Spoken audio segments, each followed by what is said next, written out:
Hello there, friends. This is Spencer Michaud, and today we're going to be talking about the new moon in the third decan of Pisces. We're going to break down some of the symbolism of the new moon. We're going to look at the host of the new moon, all the planets that are co-present. We are going to discuss some of the specific topics of the third 10-degree section of Pisces, decan 3, associated with the 10 of Cups. And then we're going to take the new moon through the rising signs. So if you're trying to get some personal information on how this new moon may affect you through your rising sign, or even in relationship to your sun sign, stick around for that. We are going to do an animal and an I-Ching for this lunation as well, and just discuss astrology, see what's going on for the next week or so here. We've got a pretty interesting week coming up, so I'll try to break all that down for you. But before I do that, there are a few announcements. Please, if you're just joining me, drop me a little comment in the chat box. Let me know where you're stopping in from today. We're getting together on this balsamic moon, which is sort of the end of a lunar cycle. So the energy can be a little down, but we'll try to power through it. So yeah, Carol's asking me, how am I feeling? I'm feeling a little balsamic moon as a Cancer sun ruled by the moon. Oftentimes when you have a lot of Cancerian placements in your chart, when the moon is balsamic, your energy is kind of like, so you're trying to work through it. And when the moon's full, you're just buzzing. So we'll do the best that we can. The balsamic moon is really good for reflecting, for trying to tie up the loose ends for the last cycle, and for preparing for a new start. So I think it's okay to take it a little easy. So I hope you're doing okay out there, Carol. Uranus Ascending is here. It says, hello, Spencer and everyone. Nice to see you, friend. Joining us from, I believe, Aurora, Illinois, if I'm remembering correctly. Tracy Chaplin's here. It says, hello, Spencer. Cold in the UK, but sunny. Yeah, it's cold and cloudy today, so we're not getting any help from the sun over here. But if it's sunny where you are, it was yesterday. Go out and enjoy it while you can, while it's around, right? I had a really nice walk yesterday where I was feeling pretty connected with nature and just enjoying the sights and sounds of almost spring. Susanna is here. Says, hi, Spencer and friends. How you doing, Susanna? Joining us from Finland. Nice to see you. Hope you're doing well, my friend. Seeing that a lot of your beautiful paintings being displayed lately. Susanna is an incredible artist who really draws in a lot of themes from nature, and it looks like you've been having a show lately. I've been following Susanna on social media and seeing all of her beautiful paintings. So congratulations, Susanna, on your art show, and hopefully it's going well for you. She says, this Cancer has low energies. Yeah, feeling it here today, but we'll power through. Maybe we'll try to just streamline this today so that we all can kind of, hang out, but also get on with our days. Yeah, Uranus Ascending says cold and cloudy here too. We had some nice overtly warm days earlier this week, and now it's kind of feeling like regular spring in the Midwest, kind of cloudy and cool. Taria is here, says, hey, this is going to be my new moon, having natal moon at 21st degree of Pisces. Ooh, that's cool, Taria. Thank you for joining us, another Finnish friend, I think. So yeah, we'll try to break it down for you and give you some insight, hopefully, into some of the themes that we might be experiencing collectively and personally. Uranus Ascending says, this Leo needs sunshine. I hear you. This Leo Ascendant needs some sun too. So we'll try to be each other's sunshine today if we can. All right, so thank you, friends, for stopping by. Just a couple announcements before we dive into it today. I, of course, am a professional astrologer. If you aren't familiar with the work that I do here, I do readings. I teach astrological theory, practice, etc. I have a firm foundation in Hellenistic astrology, as well as in the tarot and some modern practices as well. So if you are interested in learning, or if you want more insight into your own personal chart, check me out at spencermichaud.com. All sorts of different offerings and readings available. My books are open for March, and I do have time available, so check it out. So that is 2024 offerings. I am having a Pisces season sale right now, as I often do during the season. I have a series of webinars where I talk about the specific 10-degree sections of the zodiac, and we talk tarot, we talk fixed stars, we talk mythology. They're each almost 3 hours long in length, and you can find the decans of Pisces for 20% off right now. If you like some of the themes that we talk about today and you want a more in-depth dive to it, check that out at the store at spencermichaud.com as well. And of course, my lovely partner, Tanya Andrews of Third Coast Mojo, has some beautiful wares available right now.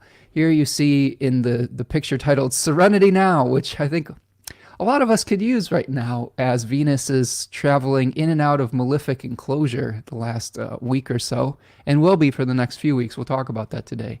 But this is a picture of her beautiful Venus in Libra oil, magical oil that is, I'm wearing some of it right now. I just love her beautiful magical workings. And if you need a little Venusian help or any other type of remediation with your chart, check her out on Etsy at Third Coast Mojo. And then finally, the last announcement of the day before we get to it. If you want to support the work that I'm doing here on the channel, on the live stream, you can do one of two things. You can either purchase a super chat or a super sticker today while we're live with a little $ in the chat. That really goes a long way to supporting the work that I'm doing here today. Or you can buy me a coffee at buymeacoffee.com, which is just another crowdfunding type of support system that doesn't necessarily require a long-term commitment like something like Patreon. So check that out if you are able to do so. And if, the easiest thing you can do for me today is just to like this video and subscribe to the channel and leave me a comment. Okay, friends, let's get to it. We've got another friend stopping in. Mr. Hindsight says, Namaste from sunny 60-degree San Francisco. Nice to see you, Mr. Hindsight. It seems like it's a beautiful day over there. I appreciate you spending some time with us today. So, friends, let's start talking about this new moon in Pisces III. If we set the scene a little bit, what I'll do is I'll share the chart of the new moon, and we'll kind of start breaking it down piece by piece. We'll talk a little bit about the decans here, and then we will kind of break it down specifically to your rising sign. So here I'm going to add this to the stage. We'll make it bigger. And a number of things are happening at this new moon in Pisces, which we are going to be experiencing on March the 10th, which is Sunday at 5 a.m. Eastern Daylight Time. Make your appropriate adjustment for your time zone, but Eastern Daylight Time is important because that is our spring forward day at 2 a.m. Eastern Time. We switch from Standard Time to Daylight Time. So we're going to be pushing the clocks forward, which could also lead to some confusion, to some grogginess, to a Sun-Neptune moment, potentially. Like you could see in this chart, we have the Sun and the Moon at 20 degrees of Pisces. And Neptune's hanging out, co-present with this lunation at 27 degrees of Pisces. Saturn is also in the mix at 11 degrees Pisces. And we have Mercury newly ingressed into Aries, moving out of its exile and its fall, which I think is obviously an improvement for Mercury as far as dignity goes. This is, not to say that we can't do some functional things when Mercury is in Pisces, but often the things that Mercury is known for, clear communication, being able to differentiate things into separate categories. Some of the commerce is associated with Hermes and Mercury. Often those things can be confusing. Sometimes they are not clear. The clarity that we desire sometimes in our communication can get misinterpreted. And once Mercury moves into Aries, some of those layers of emotions that we're trying to speak through, like imagine like trying to scream underwater, right? It's, you can hear it, but it's very muffled and there's a lot of bubbles and you're probably going to get a lot of water in your mouth. It starts to dry out a little bit so that we can start to get a little bit clearer about what we want and communicate that to others. The new moon also has, let's take a look at some of these other things here. We're going to take a look at this host planet Okay, we've got the host is Jupiter in Taurus 2, excuse me. So here is Jupiter in Taurus 2, and Uranus is hanging out very close to Jupiter. We're going to have a Jupiter-Uranus conjunction. I believe that's happening in April, where we're going to see those two planets coming together in the third decan of Taurus. But Jupiter right now is encouraging us to find a balance between being serious and playing, the hard work that we need to do to create abundance, and the relaxation that we need to allow it to happen. I think this is something that Taurus is really good at, is knowing when to take action and when to sit back and let things come to you. So we're maybe trying to establish new routines that will help support our dreams. I will break down the third decan of Pisces in great detail here in a moment, but the basic gist of it is that this particular decan is about sacrifice, and it is a Mars-ruled decan that asks us, what are we willing to sacrifice for our dream, for our ideals, for our vision? What do we need to give up, or what do we need to do? What actions do we need to take to make it real? And in this case, Jupiter is providing resources as the host to the new moon, asking us to create healthy routines, to put good stuff into our body, to take time to smell the flowers every once in a while, to get our hands dirty, to touch some grass. We've been dealing with a lot of challenging things in the collective, and part of the way I've been trying to keep myself centered is every day I go out and try to get out in my garden a little bit and at least just observe what's happening in it, even if it's not exactly time to do a ton of work. Just seeing the little sprouts coming up, just seeing the changes that are happening, the small crocuses that are coming up, and just appreciating the cyclical nature of plants and animals and of the natural world. That kind of can get us outside of our head sometimes, especially when we're being inundated with negativity. I think it's pretty hard to be upset when you're sitting and watching a flower return after a long cold winter. So it's a balance, though, right? We don't want to ignore things that are difficult, but we also need to pace ourselves. Okay, so that's our host with Jupiter in Taurus 2, and it's sextile this new moon. So this is a harmonious relationship with the planet that's trying to provide resources.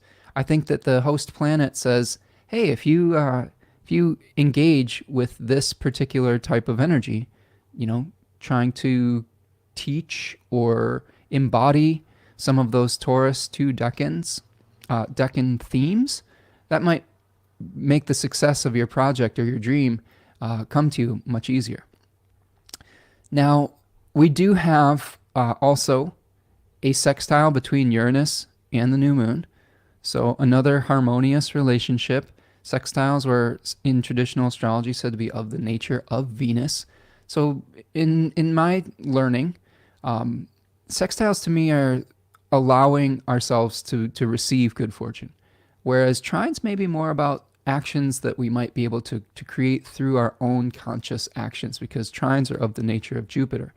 Remember, the Venus is of the lunar sect, where we're trying to allow things to come to us. It's a receptive energy. So this might be something where we're receiving some good fortune, as long as we are able to relax and release some of our anxiety. And this decan of Pisces really can take us on an emotional roller coaster. It can bring very wide swings of emotion. We can go to the heights of ecstasy and the depths of despair. And I'll explain why in a second. But trying to just stabilize some of those emotions might be what's called for here. Now, there is something else that I'm looking at in this new moon, and that what we've just been going through for for about a week now, and that is the malefic enclosure of Venus. So let's talk about that real quick. So we've already taken a look at the new moon sextile Uranus and talked about how we may have to innovate with our routines potentially. We do have the new moon co-present with Neptune and Saturn, so we might potentially we may feel like our dream is like there is a barrier between us and it, right? Like there is something that is holding us back potentially.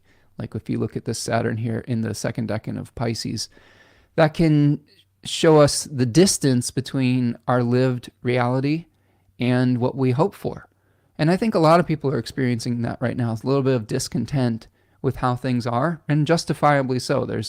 There is some very difficult things in the news cycle. There's some difficult things happening on the planet, and there's some things coming down the bend of our shared collective experience that could be challenging and could be difficult.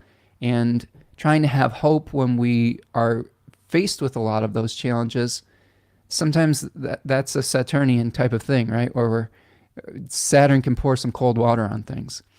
I will say this, even though it may seem like things are distant and hope is difficult to conjure, Venus is going to be helping. And we'll talk about Venus here in a minute. So before we go down the depths of despair, we should realize that this is one moment in time, that it is temporary, and that it is something where we may need to dig deep and have faith that things are going to change. And we have to do what is within our power, and then we have to kind of live into the rest of the answers. I know that's really difficult. Sometimes people get really overwhelmed because they see all these things that they want to change, that they want to fix, that they want to help. And understanding what our own limits and boundaries around that is very important. I just finished the Steven Universe series. As many of you have, if you've been following along with the show, I'm always late to these types of things, but I've been enjoying the last 2 months or so, kind of binging on that show every night and with my partner. And just a lot of lessons came from that experience. Little Steven was a very compassionate young person. Spoiler alert, he's half human and half gem, half rose quartz. And a lot of the way that he solves problems is through listening and through compassion, through kindness. And then when we get to like kind of teenage Steven, again, spoilers, but this show is a number of years old now, but he has some trouble. He has some trouble because he's kind of wrung out. He is been helping and experienced all this trauma, but he hasn't given that same energy and love to himself. And I feel like it's a very, it is a Piscean story, but it's Rebecca Sugar, the creator of that show, is a Cancer too. And it's funny, she even had the walled garden at one point, which Austin Kopik has that name for Cancer too. She has the walled garden in one of the seasons, literally in the show. It's pretty funny. But I thought it was fascinating to see what happens when, as empathetic individuals, we give beyond the point where we just don't have anything left to give. And I was glad that she addressed that. It wasn't always easy to witness, especially as someone who identifies as, at least aspires to be a helper. But I think I experienced this kind of phenomenon too, where you give and give and give, and then sometimes you're just exhausted and you have to kind of deal with your own issues, your own energy, and give some of that energy back to yourself. So that might be part of the thing that we might be asked to do around this new moon too, is if we've just been giving, even if it's with our concern, beyond the point that our nervous system can handle, we may have to draw back into ourselves and replenish the well, right? Refill the well on some level. Okay. Let's see. Tracy's asking, what's the show called again? That is Steven Universe. Here, I'll put it up there. We've been talking about Steven Universe today, which is, I believe you can find it. It's a cartoon on HBO Max or Hulu. There you go. And it's from Cartoon Network. It's a few years old now, but the core of it is compassion, and like I said, the creator is a Cancer sun in the second decan of Cancer, And it's just a really, really interesting show that is both fun but has some deals with some deep issues, and especially family trauma, and how to heal from that and move on from that. It's pretty interesting to me. Let's see. Taria says celebration of cinema, very appropriate in Pisces. Absolutely, yes. So Steven's asking about the Oscars on Sunday and how that will play out. Will there be a slap heard around the world? I hope not. I hope that was a one-off. If I'm referring to Will Smith and Chris Rock. It was quite an embarrassing display, and hopefully, human beings' better nature will play out this time around. Maybe maybe more Steven Universe-esque. Prudence says Venus and Pisces here, and feel that heavily. Yeah, there's a lot of heaviness going around, and I'll try to break that down for all of you, because I think a lot of the heaviness that we're experiencing right now is Venus is challenged right now, and yeah, Stephen says how appropriate. This is Stephen, and Stephen has Sun, Venus, and Pisces. Well, there you go, Stephen. So let me show you this here. So if we take a look at Venus in malefic enclosure, this is something that we've been experiencing for the last week or so, since the 29th of February, and it will last until March 22nd. Now, it has been going in and out of being broken up by the moon. So what is malefic enclosure, you might ask?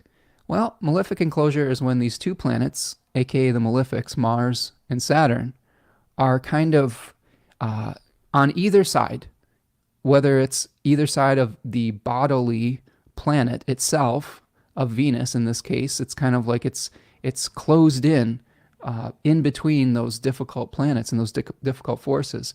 Or if a ray is being cast, an aspect ray on either side of that planet, and it's not being broken up by another planet. Now, in the past, before this has gotten tighter, Jupiter was breaking up the malefic enclosure. When Mars was earlier in Aquarius, the ray from Jupiter was being cast into the early degrees and was helping to break that up. Now, since Mars is past that 12-degree mark that Jupiter is at, it's no longer breaking up the malefic enclosure. And there's nothing casting its ray, breaking up the enclosure on the side of Saturn and Venus on the other side. Now, the moon will, again, I think the moon can break this up as well, but it's temporary. The moon will give us a break. Like today, the moon is giving us a break. The moon today is in Aquarius, and it is in between Mars and Venus here. See that? And that's not on the screen. This is just as I'm recording it. Venus is being relieved temporarily by the moon moving through that space. But a lot of the times, the energies of a planet, in this case Venus, have a lot of difficulty manifesting. What does Venus like to do?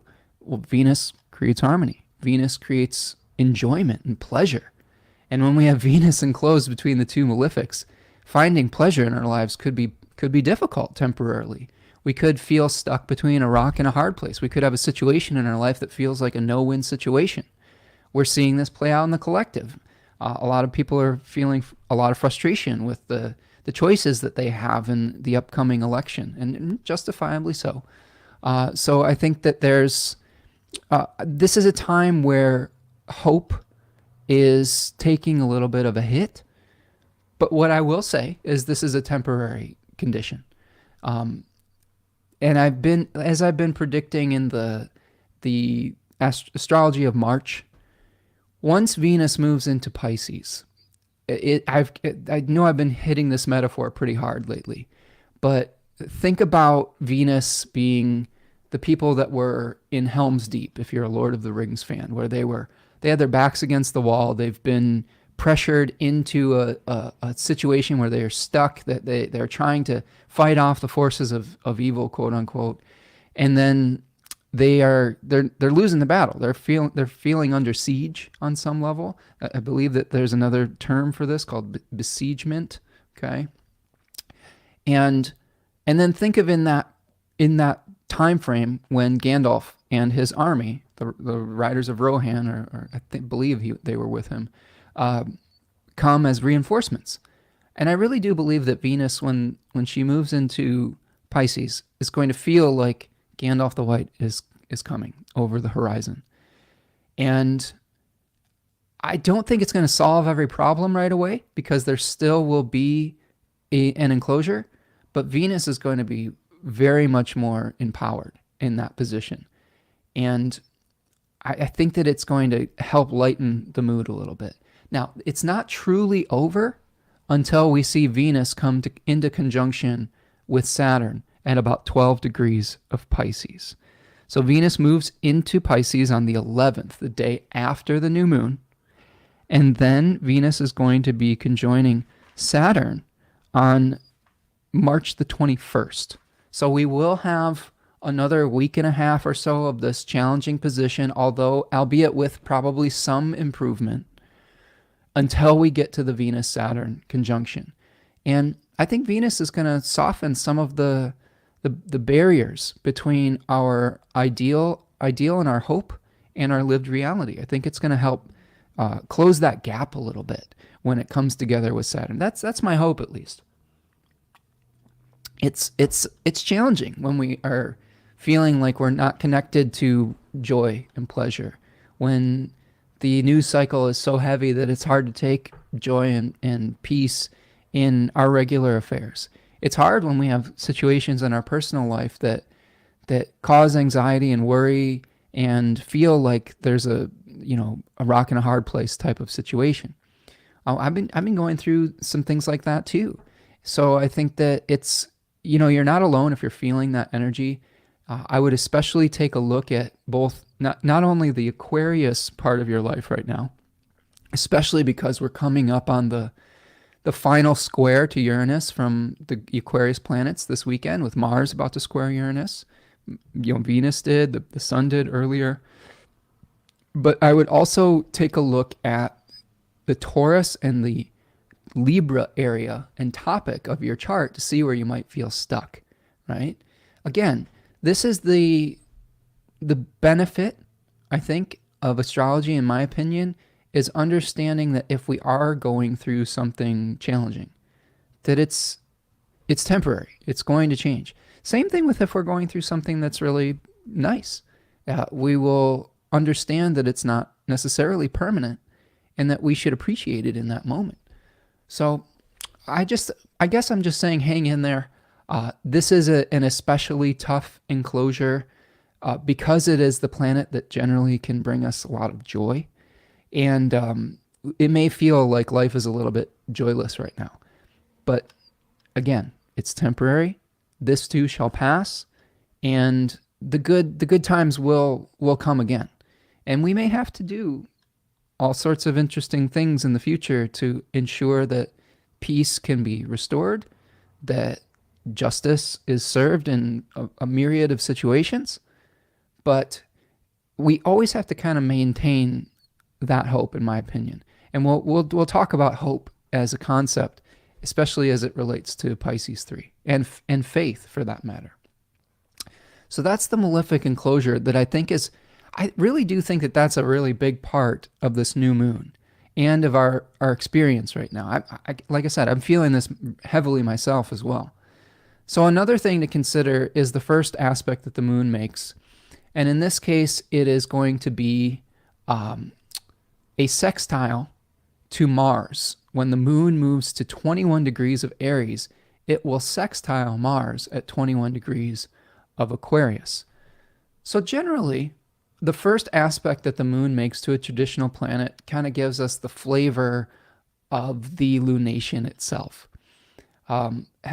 Traditional astrologers would look at when the moon was outside of something called the bond. When the moon is within 15 degrees of the planet of the sun, its manifestation qualities are sort of held in check. So what kind of things might we be able to manifest when the moon hits 21 degrees of Aries? Well, I think that there's two things to think about, and I'm going to explain it in the decanic fashion.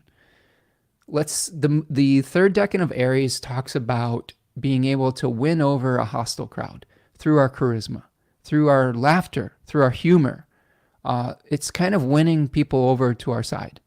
So there may be themes of like trying to sell an idea and understanding that to be able to do so, you need to use Venusian language, the language of attraction, the language of Eros. Okay, that's the daimon in Aries 3. And realize also that Eros had not only gold-tipped arrows that would ignite passion, but lead-tipped arrows that would repel things. So it's very careful to understand if our passion is attracting or repelling those that we wish to convince. Sometimes we can get really passionate about an ideal, and if we communicate it in a way that is too harsh, it can have the opposite effect. It can drive people away. And I think that's important to recognize too. Now, it's going to be contacting Mars at 21 Aquarius. And that decan is about unraveling old karmic knots. Austin Coppock calls it the knot in his book, 36 Faces. And maybe revisiting something that we need to learn from, but not a permanent revisiting. It's revisiting a frustration so that we can finally heal it and move on and leap into the unknown. And you may have to use your charisma and your sense of humor to finally move on. That could be part of what this lunation is ultimately going to be all about. Okay? We talked a little bit about Venus's ingress into Pisces. Again, that's going to be on March 11th, the day after. So a huge improvement to Venus's condition, even though it is still in that malefic enclosure. And then, the last thing about this lunation I think is interesting is both Mercury and Saturn are going to be emerging from under the beams of the sun, or under the sun's beams, shortly after this lunation. So Mercury is going to emerge as the evening star at 11 degrees of Aries on March the 15th. And then Saturn is going to emerge as the morning star at 11 degrees of Pisces on the 16th, the day after. So those are often moments and omens that are going to be speaking a little bit louder than some other things might in our life. So think about these behind the scenes hidden machinations that have been going on for weeks. And some of those things are going to finally become visible again, roughly a week after the new moon. So keep your eyes peeled for that. Okay. Yeah. Let's see. Yeah, we've got a lot of comments about politicians and yes, Tracy says, I can feel the relief of that. Makes so much sense. Yes, I think maybe the coming of hopefully Venus in Pisces potentially. We've got people talking about politicians. They're either twisting the truth or lying. Yeah, it's tough. It's a tough time politically right now, and I understand people's frustration for sure. Susanna says, I'm especially interested in this malefic enclosure in Mars-Uranus square because my natal Mars is 20 degrees Aquarius, so Mars return. Yeah, so Susanna, you'll have to check back in with us and let us know how things are turning out for you at the square. And if you're interested in sharing any stories with us as a group, we would all benefit from hearing your lived experience from it for sure. And she says, Venus is my Time Lord. It's been a bit challenging. Yeah. So what Susanna's referring to is when you, by a technique called annual perfection, one particular planet in your chart is activated for every year of your birth.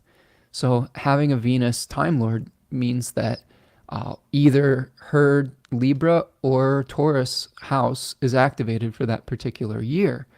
And all of the significations of the birth Venus, the natal Venus, but also really tracking the transits of Venus to her natal planets and to other planets in the sky. So it's really just like a big spotlight that's being shown on one particular planet. So if Venus is your Time Lord this year, having that planet in malefic enclosure can feel really, really intense, right? But hang in there, Susanna, and realize that this is a temporary situation. Stephen says Mercury is his Time Lord. So Stephen, your Mercury is probably going to improve its condition as it moves into Aries. So if you've been going through any situations that have led to some confusion, it might improve in the coming weeks ahead. Uranus ascending says this fire sign is appreciating the fire in the fireplace at the moment. Good. Sometimes we have to bring in the opposite elements of maybe the stack up in the sky. Right now we got a lot of watery placements in the sky, and maybe putting some of that warmth will help dry out some of those challenging emotions. All right. I know a lot of you are thinking a lot about some of the political things that have emerged over the last few days, and I'm not going to get into that too deeply today.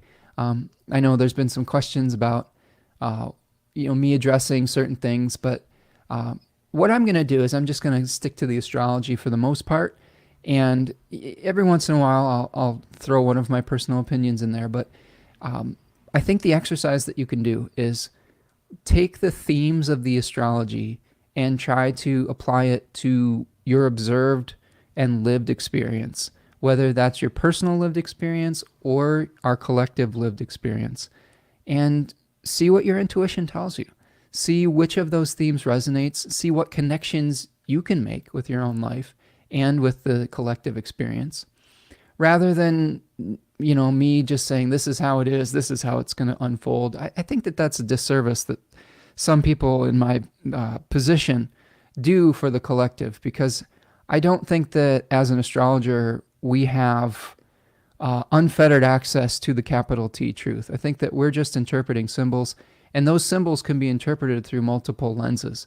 So this is another reason why I shy away from making too bold of statements about political issues through the lens of astrology. That being said, there's certain things that fire me up, like if I see like something in nature, being, those are my own personal soapboxes, right? If I see like something in the natural world being exploited and things of that nature, we all have the things that trigger us.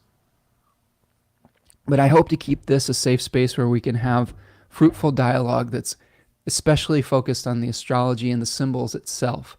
And so again, that's an effort to keep this a safe space, because not everyone is going to agree. Not everyone's lens is going to be similar, especially with Neptune conjoined a new moon in Pisces. The lens that we each look through may be different, may be distorted from our different individual lived lives and our individual perspectives. So, let's see. Mr. Hindsight says, Venus has been good to me. An art piece accepted into a galley show. Movement began on teaching 3D design for 3D printing. That's cool, Mr. Hindsight.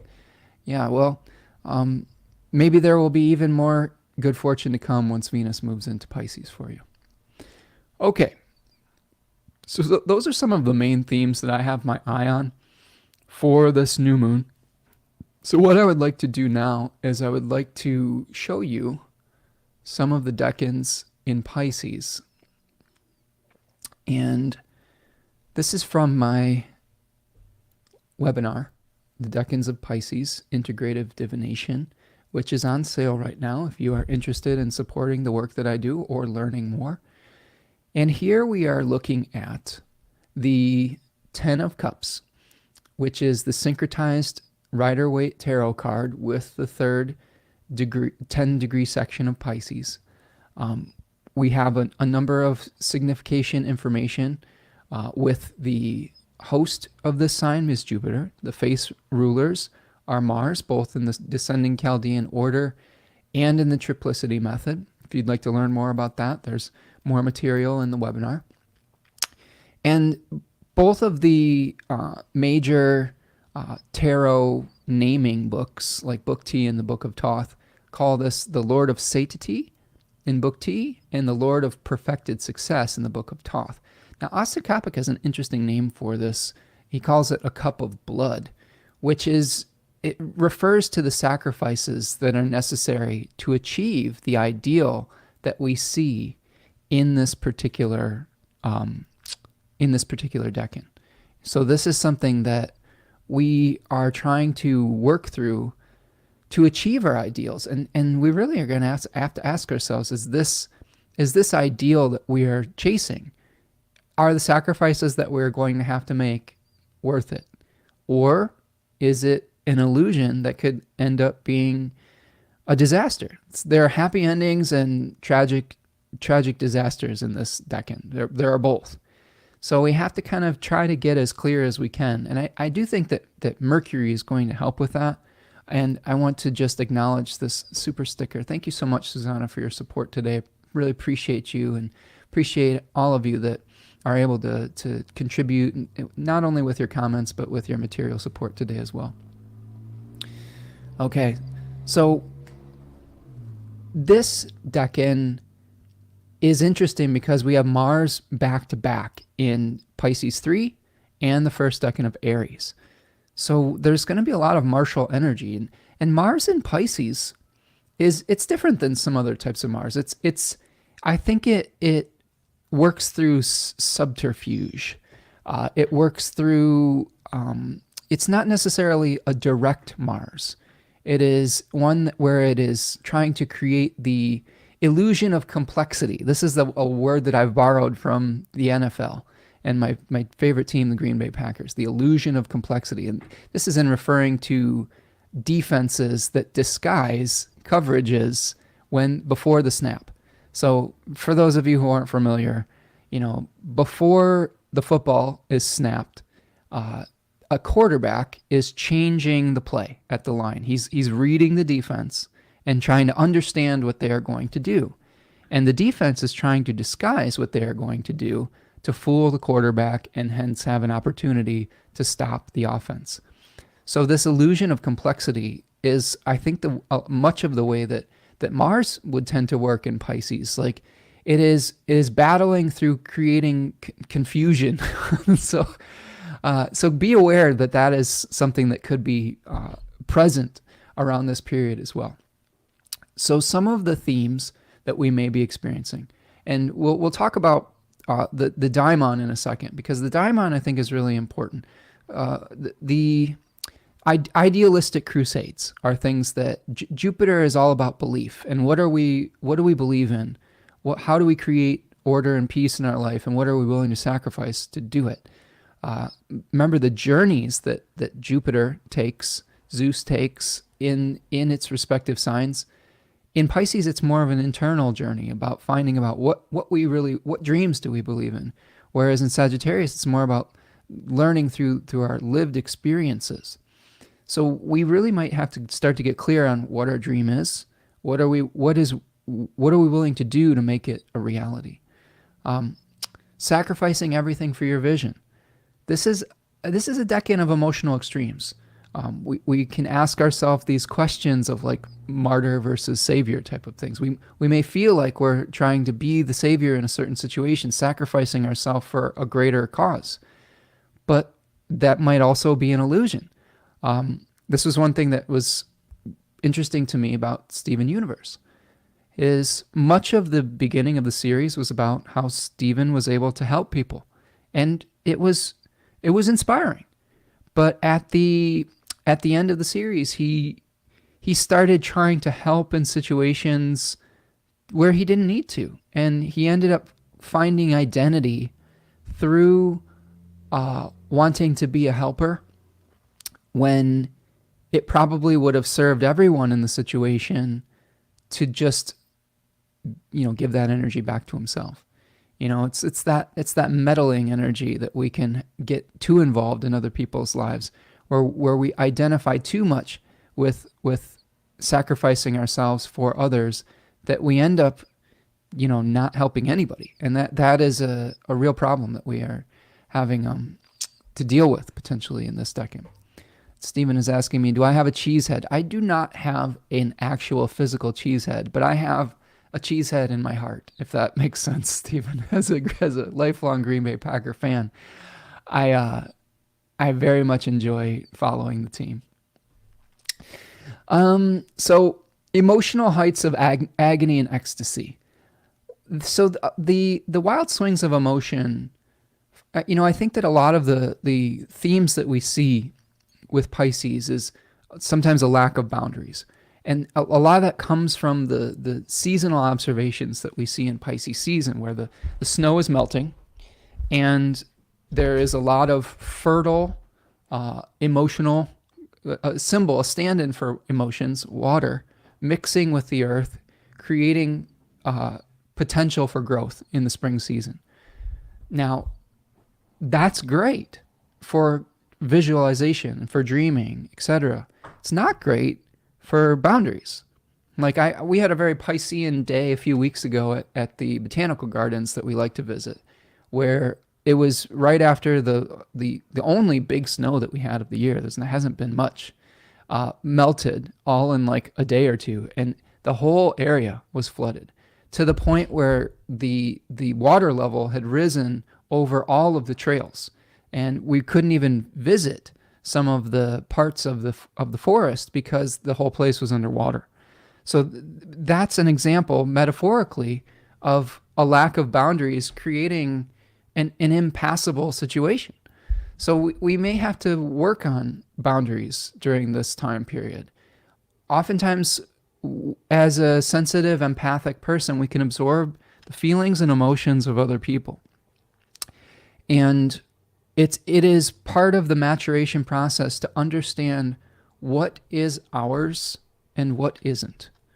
And similarly, what battles we want to fight and which ones we need to accept and live to fight another day over. I think that oftentimes we can exhaust ourselves in these types of situations. And then we completely have a meltdown, and then we're not able to do or help anyone. So again, I'm advising emotional balance, temperance. That was actually my tarot card of the day, was temperance. And temperance is finding the right mixture, finding the right balance between involvement and objectivity. That could be part of it as well. And seeing what is mine to hold and to process and what isn't. As a water sign myself, I have to sometimes limit my involvement with other people's emotional states. This is part of the reason I think a lot of empathetic people tend to enjoy their solitude, because when they're around other people who are having strong emotions, it's very difficult for them to feel their own sense of self and centeredness. And sometimes by going off into your own space, you can start to feel like, well, who am I? Where do I begin when that other person ends? And it can be really tough to do if you're just marinating in a sea of emotions. You know, I feel this when I go out in public too. If the energies, I guess I hate to use these words because they're just so cliched, but if the vibes are off, I feel it, and I just get real agitated and antsy. And my first reaction, like when I was younger and I went out to do more social things, like at a party, if the vibe was off, I'm like, I'm going home. Like that's the favorite Cancerian / Taurus thing to do, is like, all right, I've been here for a little while. This was fun, but I'm going home now. Like the first ones to leave the party on some level. But a lot of it is because we've just absorbed enough, and our cup is full, and we have to recharge the well and refill the well and the battery.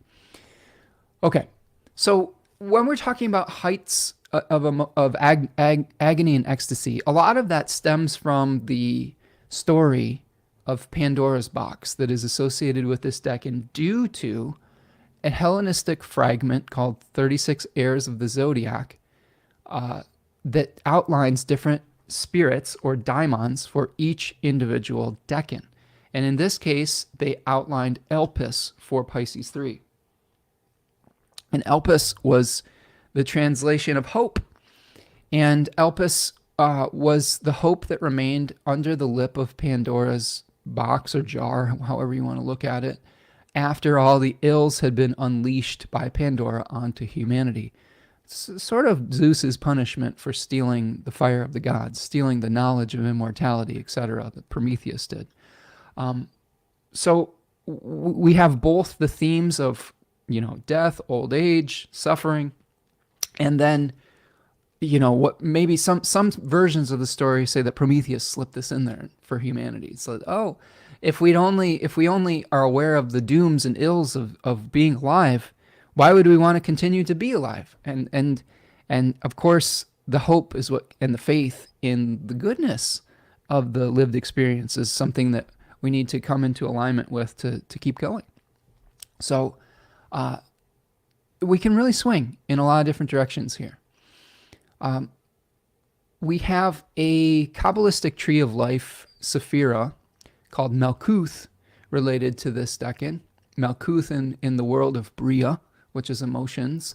And Malkuth is sort of the manifestation of the suit, or of the Kabbalistic tree. So here we have the manifestation of the dream, or the lack of manifestation of it, I guess you could say. Sometimes we have the manifestation of the failure of the dream. Again, every single ending isn't a happily ever after here. That's important to remember. But we will potentially have some closure of some sort. So pursuit of closure, the end of the rainbow. T. Susan Chang talks about the unraveling of the rainbow with this decan. We also see themes of religious zealotry and fanaticism here. If someone is willing to sacrifice everything for their vision, no matter how distorted it is, that can lead to suffering for other people, especially if they don't share that vision. So I would say be very careful about sacrificing based on what you perceive as your truth right now, especially because we have Neptune in the mix. Your own vision may be distorted. Your own vision may not be realistic. And when you sacrifice not only all of yourself or your resources or whatever it is for that vision, and then, expect other people to get on board with it, that can lead to all sorts of challenging things. And we see this in the news cycle all the time too, like where leaders of countries are trying to sacrifice not only their own people, but other people for the pursuit of their particular ill-formed, ill-conceived vision of the truth. And it's painful, and it can create a lot of difficulty for those people who love peace and would just love to kind of get on with their lives, which is really, I think, what everybody would like on some level, is just to live in a peaceful environment. At least I hope so. So some questions for reflection at this new moon. Is this deal ideal? Is this ideal worth sacrificing for? Try to get really clear on it. And if you can't get clear, ask for feedback. If you're not seeing the world clearly, ask a friend for some feedback. Now, you have to choose that person that you're asking wisely. Choose people you trust. Don't go to your biggest critic and say, "Oh, is my cherished heart dream, is it worthwhile?" Especially if in the past they haven't been supportive. So you have to know who to talk to with these types of things. Get people that are real with you and that support you and tell you the truth, no matter what, and that have in the past.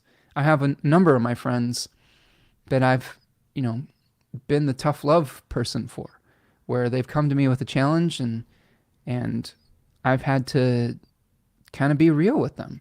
But at the end of the day, even if they were upset at the time, eventually they appreciated that.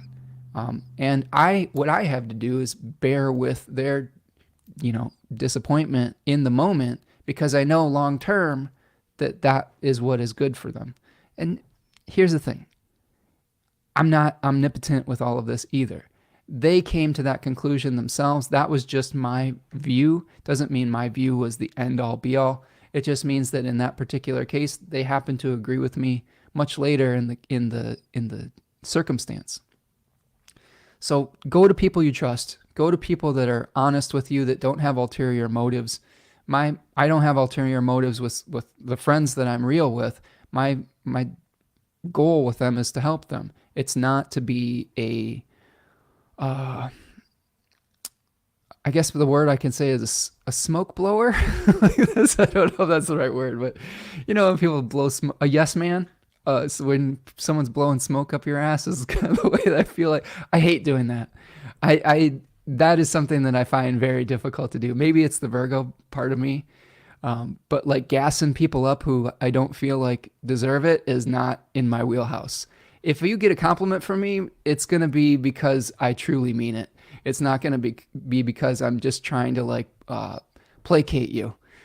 And again, that's something that I think that we all have different levels of. So more questions you can ask yourself. How far are you willing to go to succeed? Some dreams are just not worth the sacrifices that you have to make. Some are, and you will have to determine what that is for you. What role are you playing, martyr or savior? We've talked about how we can think we're playing the role of savior, but we're actually being a martyr to a situation, or our sacrifice may be misguided potentially. Can you temper the wild swings of emotion? I think this one's really important. Feelings can very much distort our experience of what is real and what isn't. I know that, I'll go back to the TV show of the day here. The whole, like, the Steven Universe thing. Another spoiler alert, there is a character named Blue Diamond whose power was the power to make other people feel sadness in the beginning of the show. And eventually she's like, well, I changed my ability. Now I can let people feel joy. And on the surface, that seems like it would be an improvement. And maybe it is on some level, but it is revealed in part of the show that, her trying to make people feel anything and trying to color their emotions through her own emotions can be toxic. So there is some themes of toxic positivity that we see, and we see this in the metaphysical community all the time, where people try to spiritually bypass difficult things and try to go to this point of like, just think positively and do your manifestation exercises and whatnot, which some of that is great. But if you are invalidating someone else's feelings by trying to make them feel what you feel, it doesn't work. You see what I'm saying?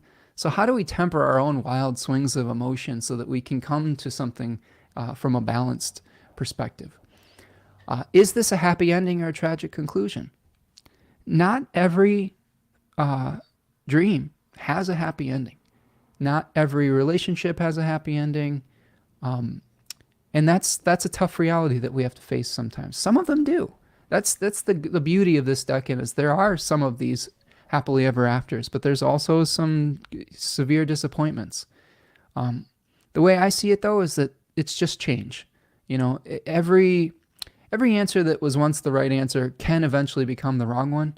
Everything that might have been a mistake in the past potentially could be the right answer within reason. There's some things that are never the right answer.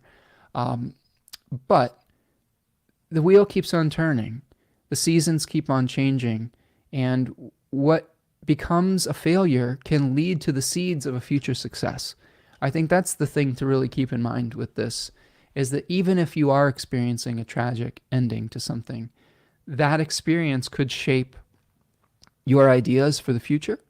It could shape your character so that you are able to approach an opportunity differently the next time, and so on and so forth. Sometimes things just suck too. That's the thing. Sometimes things just suck, and that's okay too, right? And then finally, how can you maintain hope in the face of change, right? We're talking about change here. One of the most difficult things to do is to have hope when things look bleak. And with Venus in Malefic enclosure, things might look bleak for many of us right now.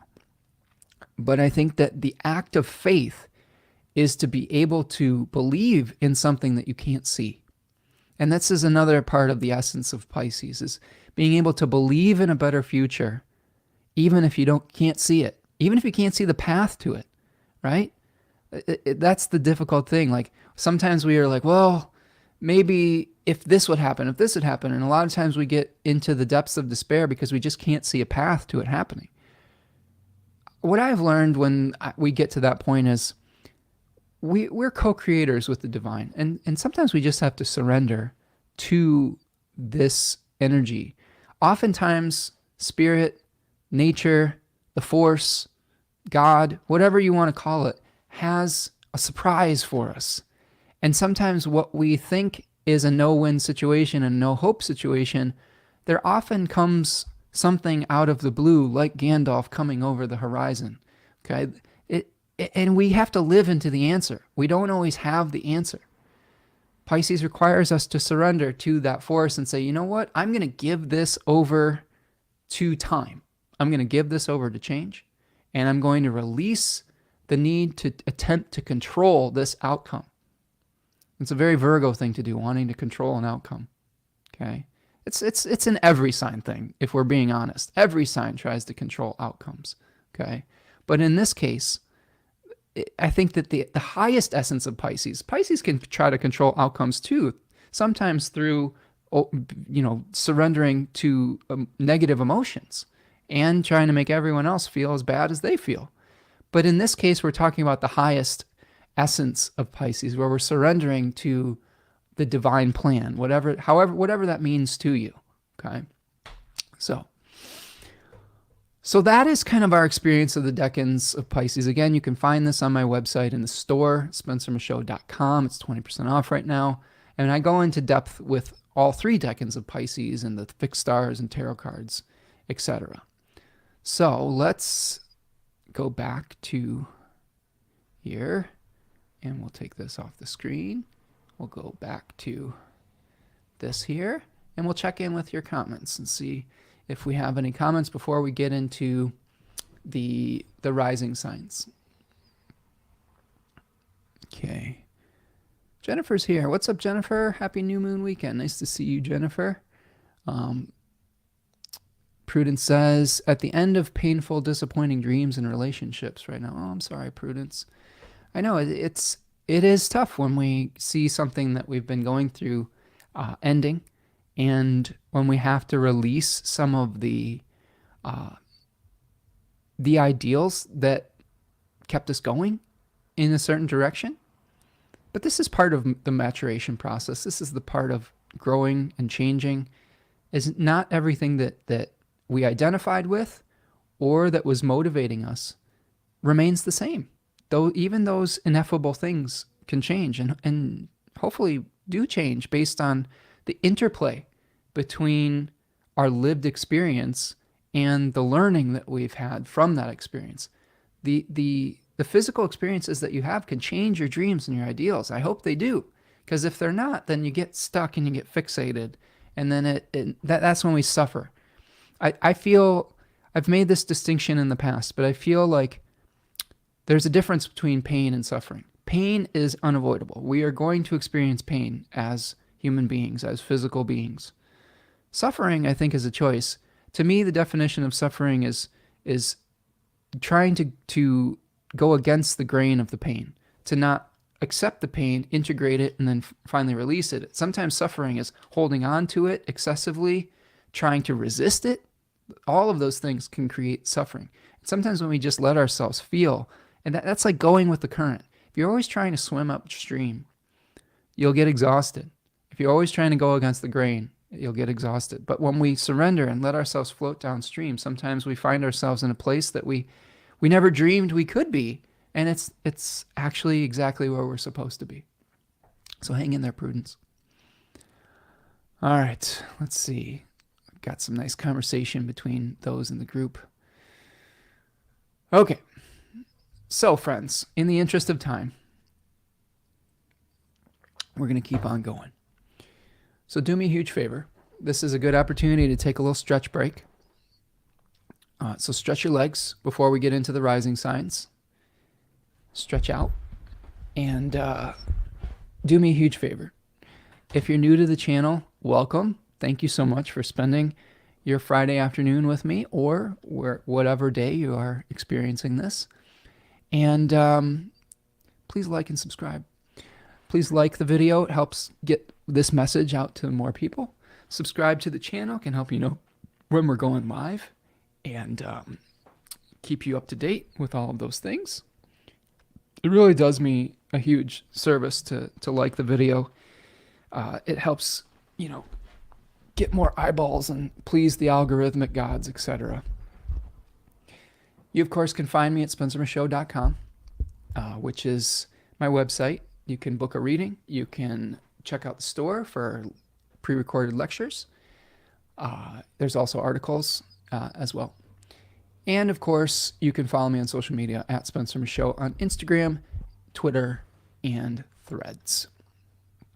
All right, let's get into it. Let's get into it today. let's start taking a look at our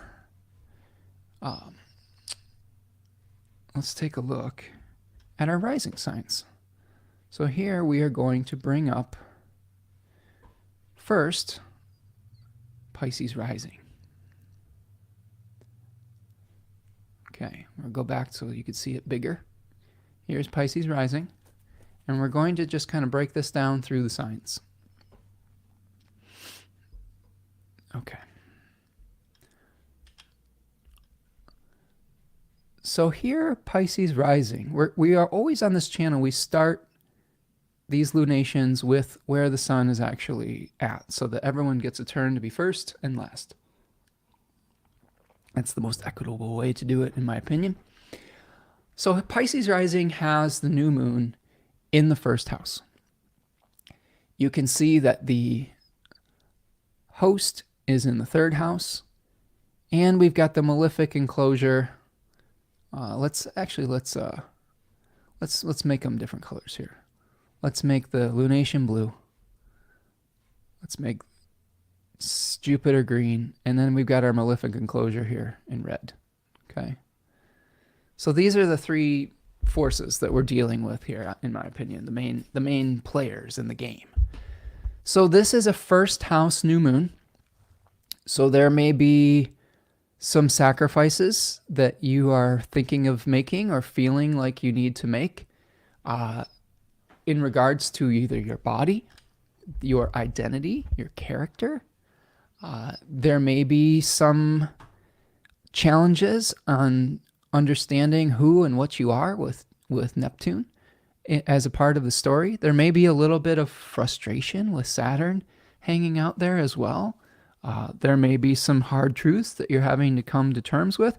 I think it's really interesting to me to see Saturn and Neptune both co-present, because Saturn is the sobering influence and Neptune is the intoxicating one. So there's these two forces at play, one getting us a little more drunk on illusion, and the other one trying to sober us up. I don't know who's going to win, but I think those are interesting things to think about and to reflect on.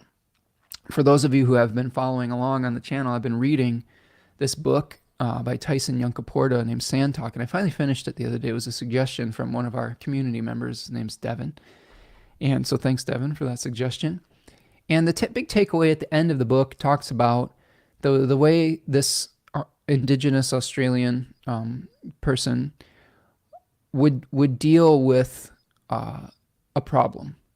And he talks about respect, okay, which is like he associates with spirit, okay. And then he has the connect, which he associates with the heart. And then there's two more. There is the reflect, which is associated with the head, and then direct, which is associated with the hands. Now, he talks about people in Western civilization do it in the opposite order. They direct, and then they reflect, and then they try to connect with people after something has either succeeded and failed, and then they go towards the respect part of it, if they do at all. So to me, this is a really interesting way of looking at things, and really an interesting way of trying to really reflect on the ethics of something before we actually take action. I'm a firm supporter of this way of being. So if you have an ideal, so Pisces rising, let's say you wanted to make a big change and you're thinking of sacrificing a piece of yourself and your identity for it. Instead of just starting with the action, how can you respect the boundaries of what is and isn't possible through the experience of the divine and whether the thing is divinely inspired or not? How can you connect with other people to be able to feel and discuss your idea with people? To yarn about it is the word that he would use, which is cooperative storytelling, discussing it with other people. And then reflecting on the feedback that you get and trying to integrate that feedback.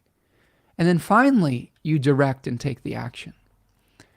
Often, again, we have a chronic impatience in modern civilization, where we want to take actions and ask questions later. And it's just so backwards.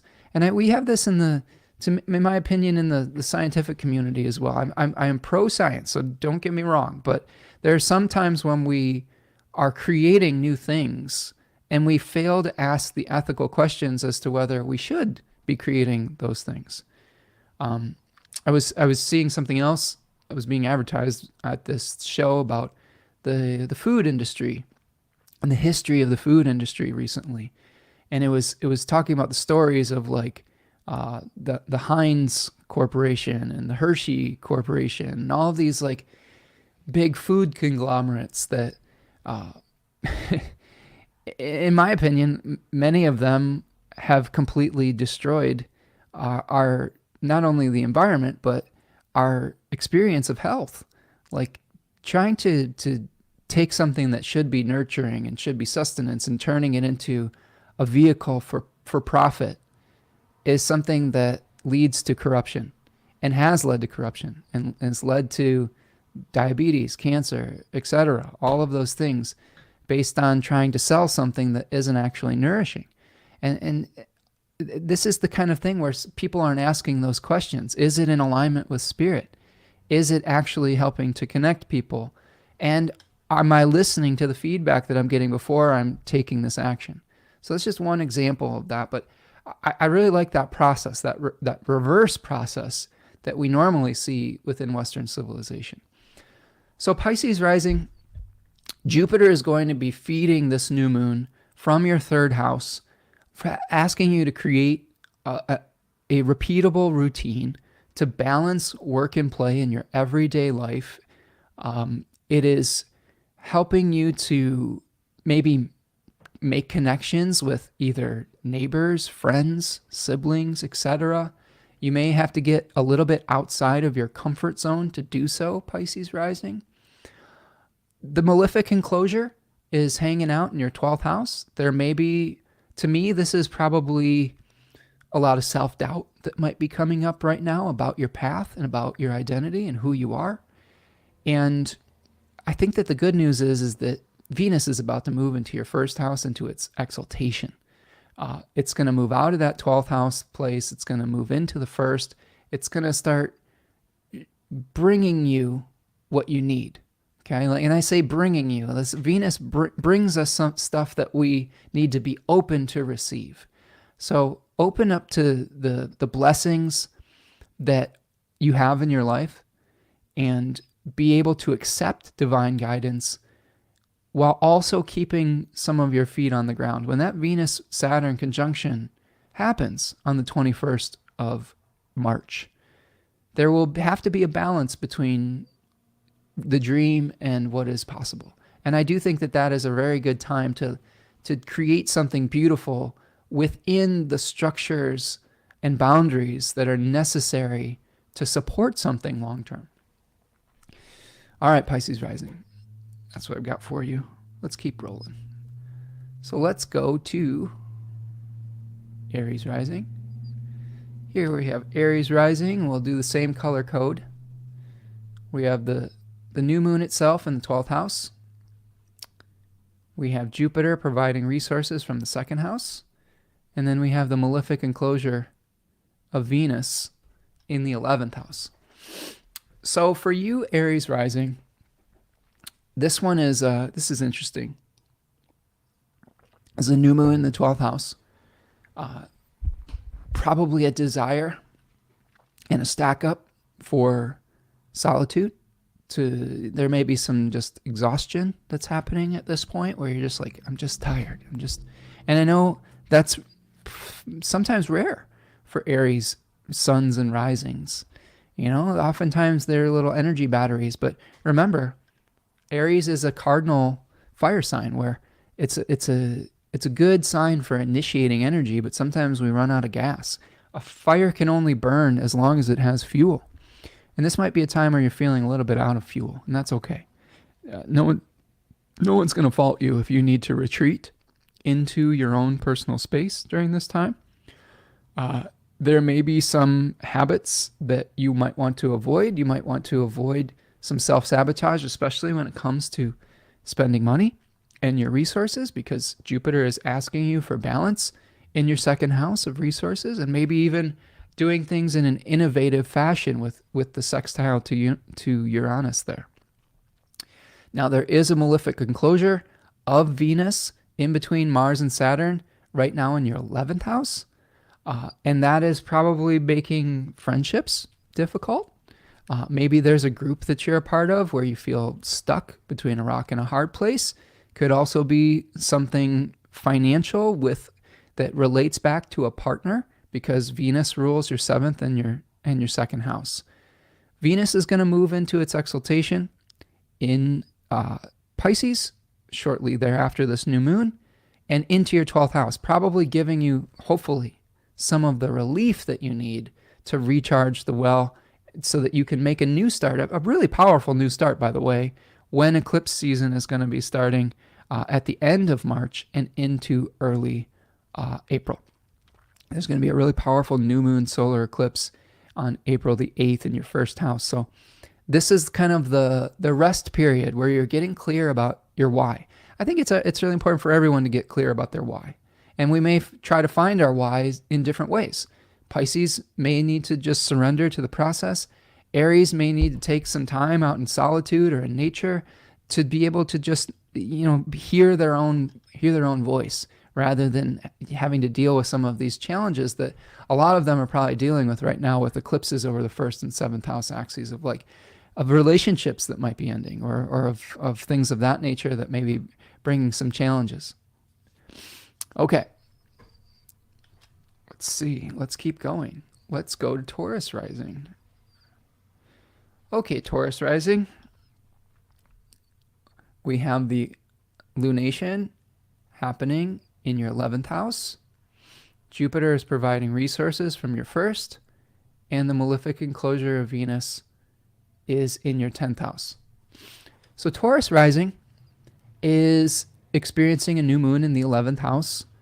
Maybe there is some new group or association of friends with similar beliefs that you are becoming involved in, that there may be asking a sacrifice for. Be careful about getting involved in groups and what you're asked to do to gain acceptance within the group. This could be an especially challenging time for Taurus Rising because Venus, the ruler of their ascendant, is in that malefic enclosure in the 10th house. Could be a lot of demands on you right now, especially in your relationship to the public, whether it's through your career or through whatever you do that you are known through publicly. There could be challenges with authority figures right now, which is related to the 10th house. Whether that authority figure is personal or some entity like the government or something like that, there could be challenges around that. Venus is going to improve its condition on the 11th of March, moving into your 11th house and helping you to maybe dissolve some of the boundaries that have held you apart from your community. And then Jupiter is providing resources for this lunation from your 1st house. It's moving through your 1st, asking you to create a healthy balance between work and play, to have patience in the process, to think like a gardener, right? To think like someone who is nurturing the young seeds of spring, but not doing too much, right? Taking time to practice that self-care and to allow yourself to enjoy your life every once in a while. I got a good friend, and just a shout out to my friend Hannah, who is a great gardener and astrologer. And I've seen her starting to get excited about her garden, and I'm getting excited about my garden as a Taurus moon. I'm really excited about my garden, actually, friends. Like, I did a lot of work last fall to plant native pollinator habitat, and I did it at the end of the season where I didn't really get to see a lot of the fruits, the full flowering of my labors. And this spring, these plants that I planted last fall are going to have an entire growing season to grow to their full form, and I'm really excited about it. And to me, that's a Jupiter on a natal moon type of thing in the 10th house. But think about, as Taurus Rising, where is there some placements in your life where you've been growing personally?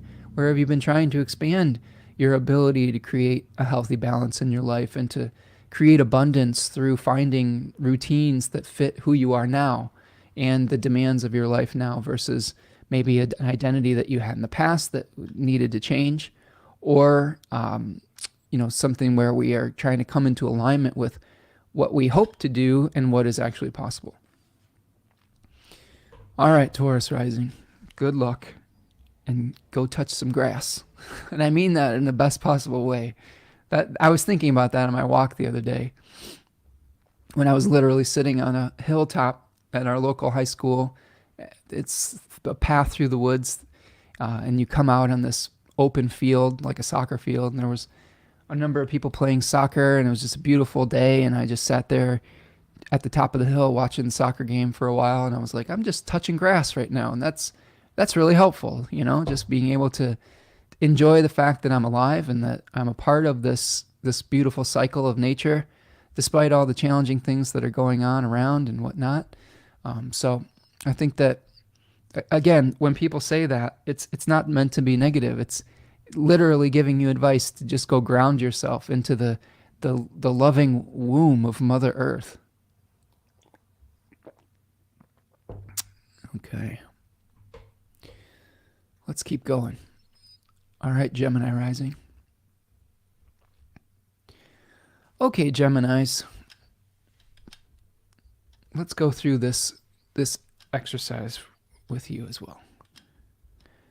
So we have the new moon in your 10th house, related to your public identity, whether it's through work or through just how you project out into the world. We have Jupiter in the 12th house, in Taurus, providing resources for the new moon. And then we have a malefic enclosure of Venus in the 9th house. So this could be a new start for how you present yourself to the world. It could be something related to potentially a new job or a new sense of identity and new things that you are known for out in the world. This could be something where there could be some confusion around how you present to the world as well, with Neptune in the mix, and maybe even some harsh realities that you're having to come to terms with Saturn there as well. We had a beautiful friend of the show who is in our chat here today that was talking last week about a medical diagnosis that has changed their identity and in relationship to how they present to the world. And there were some frustrating feelings with that, but sometimes just coming to terms with that and then finding how to work with that and within those structures, that can lead you to success as well. Jupiter is going to be providing some help from your 12th house. I think that it's important right now for the Geminis. Keep in mind too, Gemini rising, you've been going through Mercury in its exile and its fall. And giving you a shout out, Prudence. Hope you're doing okay out there. Always like seeing you in the chat, and I know how challenging shifting identities can be. So I think that Jupiter moving through your 12th says, hey, it's okay to just be, you don't have to be anything in particular. You don't have to do anything in particular. You don't have to be anything in particular. I know that society right now tells us through outdated or never were positive models of utilitarian, labor production value that we're supposed to provide for the economy or whatever it is. And then when we don't match what the forces desire of us, sometimes there is ways that social context can make us feel devalued. And I'm here to say that on some level, I think that the best way to deal with those feelings is to realize that maybe it's the system that's wrong, not you. I think that's how I'm feeling right at the moment. Like sometimes the overarching way that we've organized our societies are the things that need to change to make room for all types of different people who have all types of different ways of being and viewing the world. And it does feel challenging sometimes when we have to feel like we're going against the grain. But what I found, as being someone who isn't a very willing conformer, I guess I will say, there are some things that I have to surrender to, but there are also a lot of times in my life where I was just like, I don't believe in that. I'm not going to do that, for better or for worse. Oh, Jim and Prudence, thank you so much, Prudence, for the super sticker. Again, sending you love, and hope you're doing well out there, my Gemini rising friend. But again, it's okay to question whether it's okay to question whether the social construct itself is what is flawed rather than ourselves. It's easy for us to like take on the overarching narrative and feel like we aren't of value or of worth. And I think that's the illusion. That's the actual illusion. So if you're not feeling like you're fitting in, it might not be you, you know? It might be that there's just, there's different ways to be in the world. And you know what the good news is there's so many people that have their own niches. And things like the internet have helped support that, but also sometimes it creates distance. I mean, it's a mixed bag for sure. But what I found, if whatever your interest or your way of experiencing the world is, there is a way to find that community and to find that connection. And you're welcome here, you know? Like, that's the thing. Like, I'm trying to make this as welcoming of a space as I possibly can for as many different viewpoints as possible, within reason, within kindness, I guess I will say. That's the prerequisite and the expectation here. So Gemini rising, new start, 10th house. Be careful about identifying in self, recrimination. It might not be you, it might be the system itself. There could be challenges with your belief systems, with Venus being stuck in that 9th house. But recognize that your new sense of identity is going to get a boost from Venus when it moves into Pisces and then subsequently out of Malefic enclosure. There could be the help that you need that is coming very shortly after this new moon. So hang in there, friends. And the other good news, Gemini rising, is that right before this new moon, Mercury is going to improve its condition significantly by traditional dignity, moving into Aries and kind of drying out some of those heavy emotions that may feel overwhelming right now. So if you just hang in there for a little bit, things seem like they will be improving. Okay, let me check in with the chat here. Jennifer says, Moon will trine my Mercury in the 2nd house, exactly conjunct my Moon. Venus will be in opposition with my Uranus, Jupiter sextile, and Jupiter in the 10th. Oh, you got a lot going on there, Jennifer. Are you Gemini rising, right? So yeah, that's hopefully whatever identifications you have out in the world you'll be able to cut through the illusions and find what your truth is. Tammy says, I feel super awkward since COVID. I dread going out in public. Are you a Gemini rising as well, Tammy? Yeah, COVID's changed a lot of things for a lot of us. I feel you on that, Tammy. I have not myself completely integrated back into society. Still kind of living like we did in the middle of the pandemic, with extreme caution. And I don't know. I don't want to get too far into that here, but I understand. And things have changed. And the fabric of our society and the way that we find connections has changed. There's trauma that we've dealt with through the reality that literally being physically close to people was dangerous. And it takes a while to recover from that and to find ways to feel safe again. So I totally understand that feeling. Yeah, Tammy's a Gemini rising. So, one of the things I've been kind of thinking about is like finding ways to play and finding new ways to connect with people in the spirit of play. I've been getting into tabletop board games and connecting in a way that is fun with my partner, and then even trying to bring in friends and figure out ways to interact with people, even if they're not in my immediate space. So there's like things like Steam as a program where you can play board games with people online, and that's something that I'm looking into, and ways to find connection and have fun with people, even if we're not physically together. So there are ways to find connections. And I will say, I'm going to tell you, Gemini Risings, just from experience.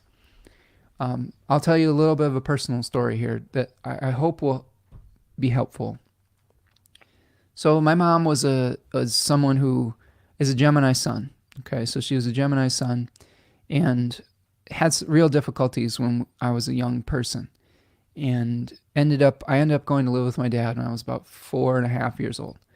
And a lot of my interaction with my mother from my early childhood was from a distance, was from letters, was from phone calls, was from intermittent visits here and there. But it taught me that there were different ways to feel love for someone, even if they weren't physically in your presence. And this was a theme that was echoed in Steven Universe too. Steven Universe lost his mother when he became his mother. And spoiler alert, like the two of them couldn't exist. Like her gem became a part of him.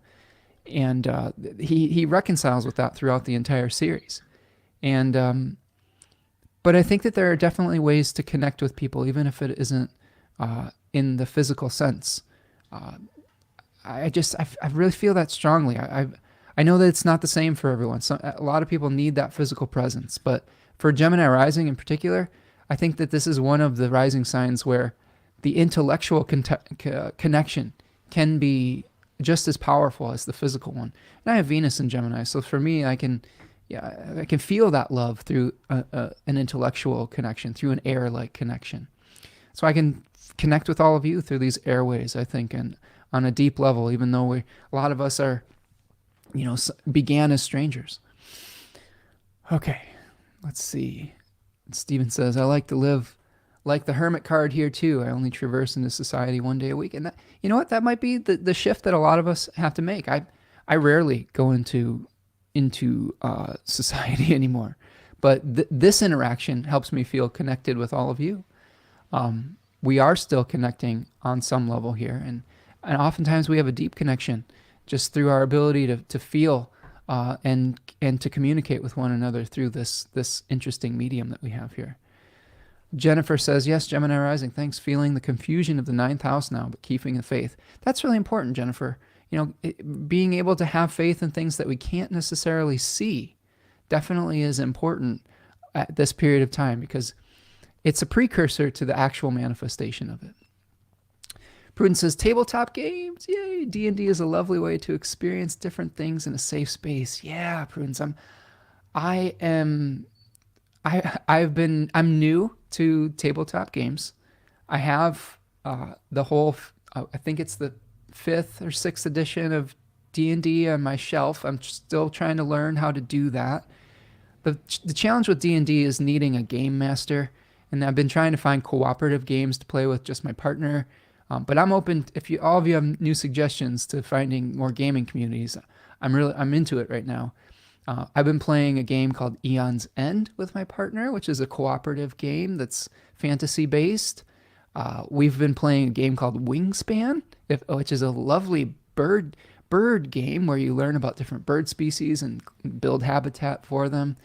I've been playing a cooperative variation of that with my partner.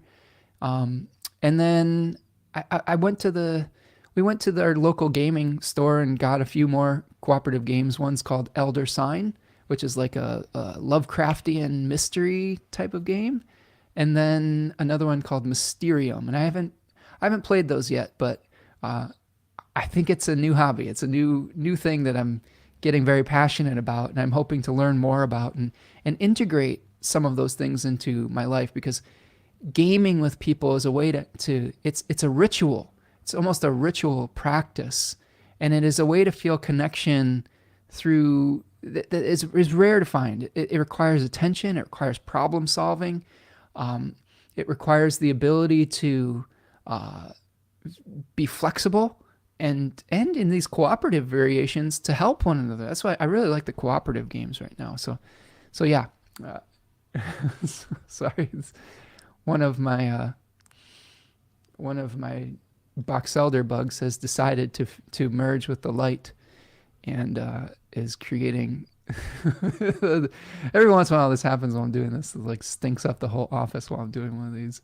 So forgive me if I'm struggling to breathe. But yes, prudence, gaming. Maybe we'll figure out a way to connect in the gaming community somehow. Okay, let's see.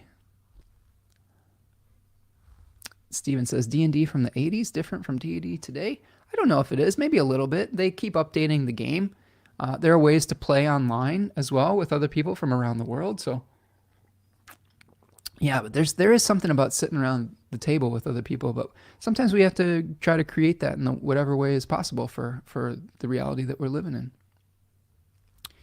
Jennifer says, so if my moon is at 19 degrees, 59 minutes, is it in the second decan or the third? I would consider that, Jennifer, in the second decan. I don't really click it over until it's exactly 20 degrees. Okay, let's keep going. Let's keep on going. Cancer Rising. Okay, Cancer Rising. Let's go through our exercise again here. Cancer Rising has the new moon in the 9th house. And it is going to be hosted by Jupiter in the 11th. And then our Malefic enclosure is in the 8th house. And forgive me for a second while I open the window.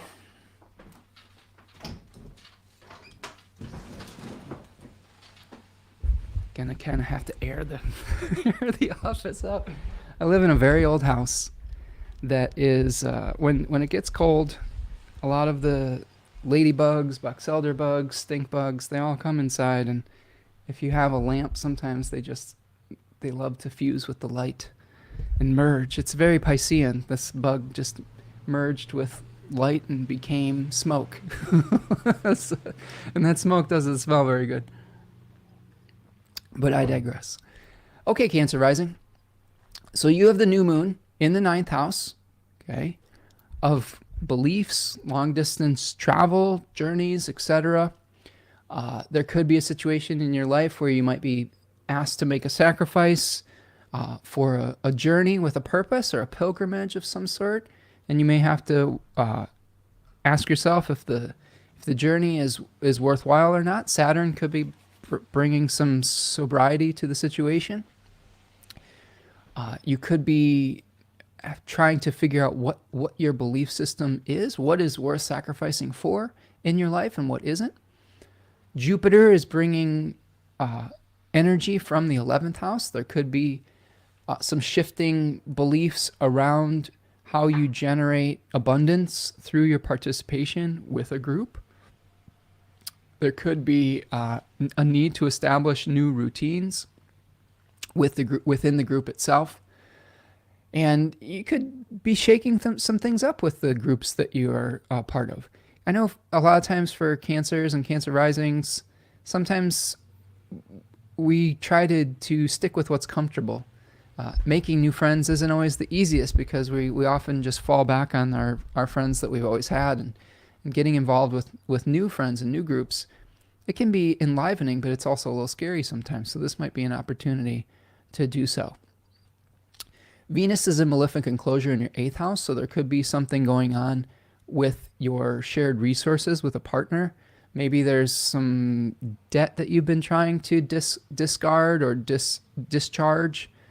Maybe there is something that's going on with a will or something, a legacy after death, potentially that's been held in check for a while. Could just be resource issues in general. But those things are going to start to improve as Venus moves into Pisces and then eventually conjoins with Saturn, and trying to figure out what is possible and what isn't, and trying to create from that new sense of reality.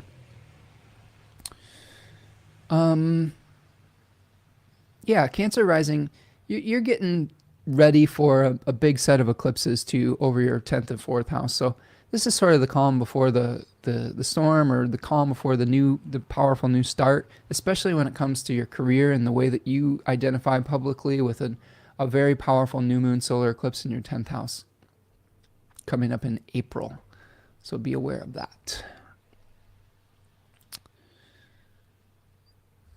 Prudence says, people are playing it more as a role-playing game versus strategy now, Stephen. I believe they simplified the rules a bit. Yeah.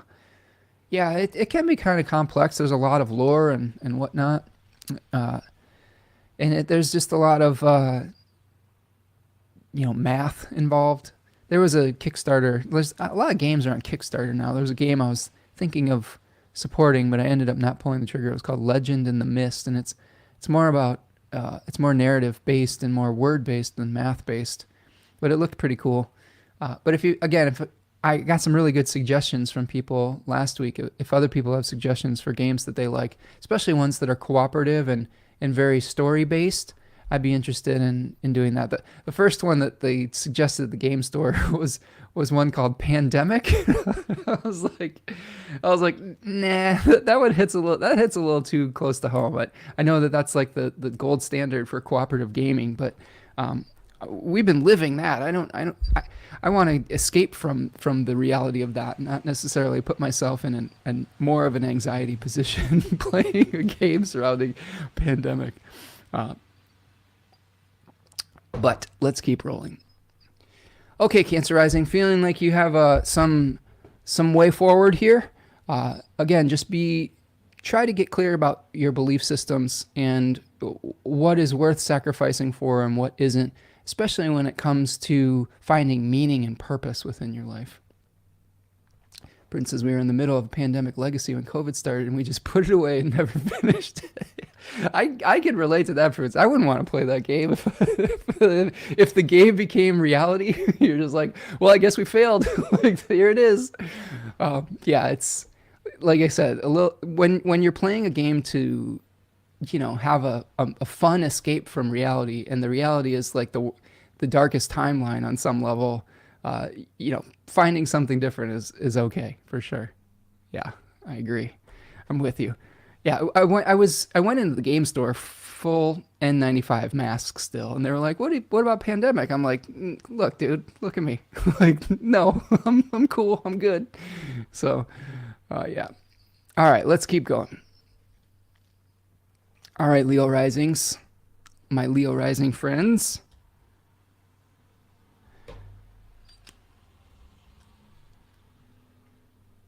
So here we have an 8th house new moon. Jupiter is hanging out in your 10th house. The malefic enclosure of Venus is in your 7th house. So, Leo risings. A new start in your shared resources, in your 8th house when it relates to legacies, things that happen after death, things that happen with wills and inheritances and things of that nature. There could be some confusion around some of those issues potentially.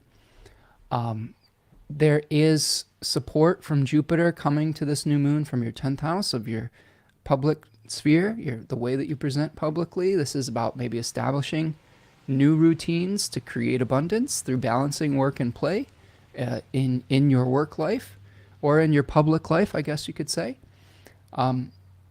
Venus and malefic enclosure in your 7th house. Some difficult challenges through partnership right now, and through being able to work out things through a significant other, through a business partner, etc. I know I've been living this lately. My lovely partner has been going through some challenging stuff, kind of rocking a hard place type stuff, I'm hoping that we feel some relief from some of those challenges pretty soon. Nothing that's anybody's fault, just the situations that are challenging. I know a lot of us are going through a lot of that right now with challenging Venusian situations where it's kind of hard to find some joy in something because of the nature of the reality that we're living right now. Just want to shout out Devin. Hi, what's up, Devin? Nice to see you, friend. We haven't even gotten to Libra Rising yet, so you're just in time. We talked about Sand Talk and a little bit about tabletop gaming recently. So Leo Rising, this could be an important moment to start expanding your public life to expand what you're known for. Maybe you'll have to shake up your routines a little bit, but keep a healthy balance between work and play. This could be something where you have to cut through some of the illusions around shared resources. And eventually, those shared resources are going to be improving, hopefully, with Venus moving into the 8th house and Venus moving into the exaltation. Like I know that in our experience, we're about to pay off a debt that we've been carrying for a long period of time. And I think that once Venus moves into Pisces here, we might be able to do one of a debt-free scream type of thing, which is like a remnant of, I don't know. I don't agree with this guy's politics, but his way of dealing with debt was helped me in a period of time. Is Dave Ramsey talks about the debt-free scream, right? So yeah, situation could improve potentially within a partnership and a shared resource with a partner eventually. Okay, Leo rising, feeling seen, feeling heard. Okay. Yeah, and Leo rising, you're going to have a powerful eclipse in your 9th and 3rd house at the end of the month, and then a new moon solar eclipse in the 9th house. So a new learning experience potentially, or teaching experience. Maybe you're starting a new teaching program or something. I've been kind of brainstorming some ideas for my next offerings and things of that nature, and just letting it simmer and gestate a little bit. So it's okay during Pisces season if you're letting something gestate. Okay, and this is true for everyone, but especially true for Leo rising. Okay, let's keep going. All right. Virgo rising. Yeah. Ooh, there's Virgo.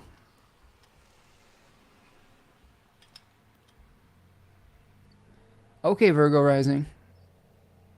Good. People are feeling seen. I like that. So Virgo rising has an angular new moon in the 7th house with Jupiter providing resources and hosting the new moon from the 9th house, and then the malefic enclosure of Venus happening in the 6th house. So Virgo rising is another one of these Mercury ruled risings right now that is dealing with funky Mercury. Okay. Yeah, and Uranus ascending is spot on by the way, for this Leo ascendant and sun. Oh, I'm glad that we're hitting the mark there, friend. And good luck with whatever you're going through, my Leo rising friend.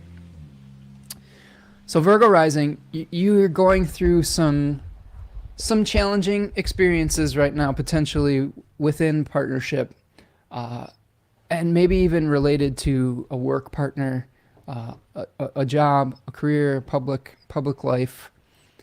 Your ascendant ruler has been in both exile and fall, a double detriment for quite some time now. And that's not an easy place. And I'll tell you what, when you have a lot of Virgo placements and it's Pisces season, that's tough energy.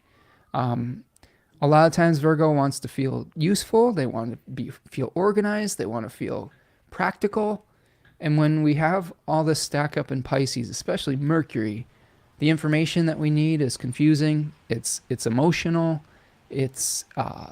We are feeling like we have to surrender to the process and that we can't do something. We just have to be, and that's not easy for our mercurial friends. Just being. Mercury Hermes in mythology is swift. It wants to be in motion. Right? And just sitting quietly with our feelings is not the most natural place to be. But that might be what is required at this new moon, especially within your relationship. What are you willing to sacrifice in your relationship or sacrifice for in a relationship or with a partner? Could be some reality checks in a relationship. Just make sure that you're clear about what is required and what isn't, that your sacrifice is worthy. A lot of times Virgo can be sacrificing just like a Pisces type person.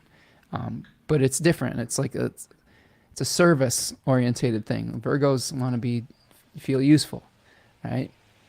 This lunation is being provided for by Jupiter in the 9th house in Taurus. So there may be a new learning experience that you're going through, maybe getting involved with a new higher education degree program. There could be a new teacher that's coming into your life that's helping. There could be a journey that you're needing to go on to find a sense of balance and find a sense of play. I think play is really important here. I'm going to really emphasize the need for play at this lunation. We've been experiencing such heavy emotional things lately that sometimes we have to almost will ourselves to relax and to find things that are fun for us. And for the Virgo people I've had in my life, rising, sun, etc., getting them to stop working and just relaxing and doing something just for the fun of it is very difficult at times. So if you're a Virgo rising out there, sometimes efficiency isn't actually the be all end all. Sometimes just doing something for the sheer joy of it will actually get you closer to the goal rather than having to have everything planned out in an organized system. Sometimes surrendering to a plan that's better than yours is actually going to get you closer to the dream. And oftentimes it's about, coming off of our very narrow perspective and seeing things from a broader perspective. Okay. So Venus is in a malefic enclosure for you, Virgo rising, in your 6th house right now. So there potentially could be two things going on. Could be a health issue that has been felt very difficult right now, especially with your ascendant ruler in its exile. I know Virgos are usually fairly attuned to their bodies and try to take good care of them, but there might be something that's been vexing you for quite some time. There could also be a situation with your work, with Mercury being in the ruler of your 10th house. Could be something where you're just not able to deal with the demands that are being put on you that aren't necessarily your fault either. That's not your fault. And I think also the third thing that could be is a service provider that you're working with. 6th house is often associated with contractors. And maybe there's been some situation where you've contracted some work out and you've really had some difficult problems with them right now. But keep in mind, Venus is going to be improving its condition shortly after the new moon and smoothing out partnerships and helping you to move forward in that situation. And doubly good, Mercury is moving out of its exile and fall, and you'll probably start to feel the mercurial skillfulness returning, the energy of Mercury returning, the ability to have movement without just swimming underwater. Think about rising from the ocean surf and being able to run on the sand versus trying to run through the ocean waves. Okay. Your ascending said, husband had Leo ascendant too. We're both retired and working with our broker for annuity payout to begin next month. Yeah, definitely like retirement savings, right? Yeah, my partner and we're trying to pay off a debt that we've been carrying for a long time, and we're finally ready to kind of do a lump sum to get rid of it, which will feel really good. Jennifer says, sister is a Virgo rising, so hard to get her to go out to play. Yes, it is hard to get our Virgo friends out there playing. Often our Capricorn friends are very similar. My lovely Capricorn daughter posted some meme the other day. I don't even remember the exact terms, but the gist of it was, if it isn't making me money or doing this or useful or practical, I'm busy, And I was like, ugh. Yeah, and I had reached out to both her and another Capricorn type friend and about gaming, about being part of the game things, and they were both like, I don't know, I'm busy. That doesn't sound useful. So it goes. Everyone's got their own viewpoint on things, but I do think that there is value to play, and I think there is.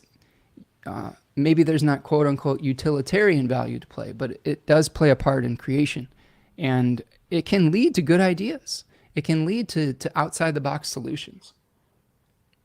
And that's something that I've been trying to embrace. And we'll see this in the animal that comes up for us this week as well.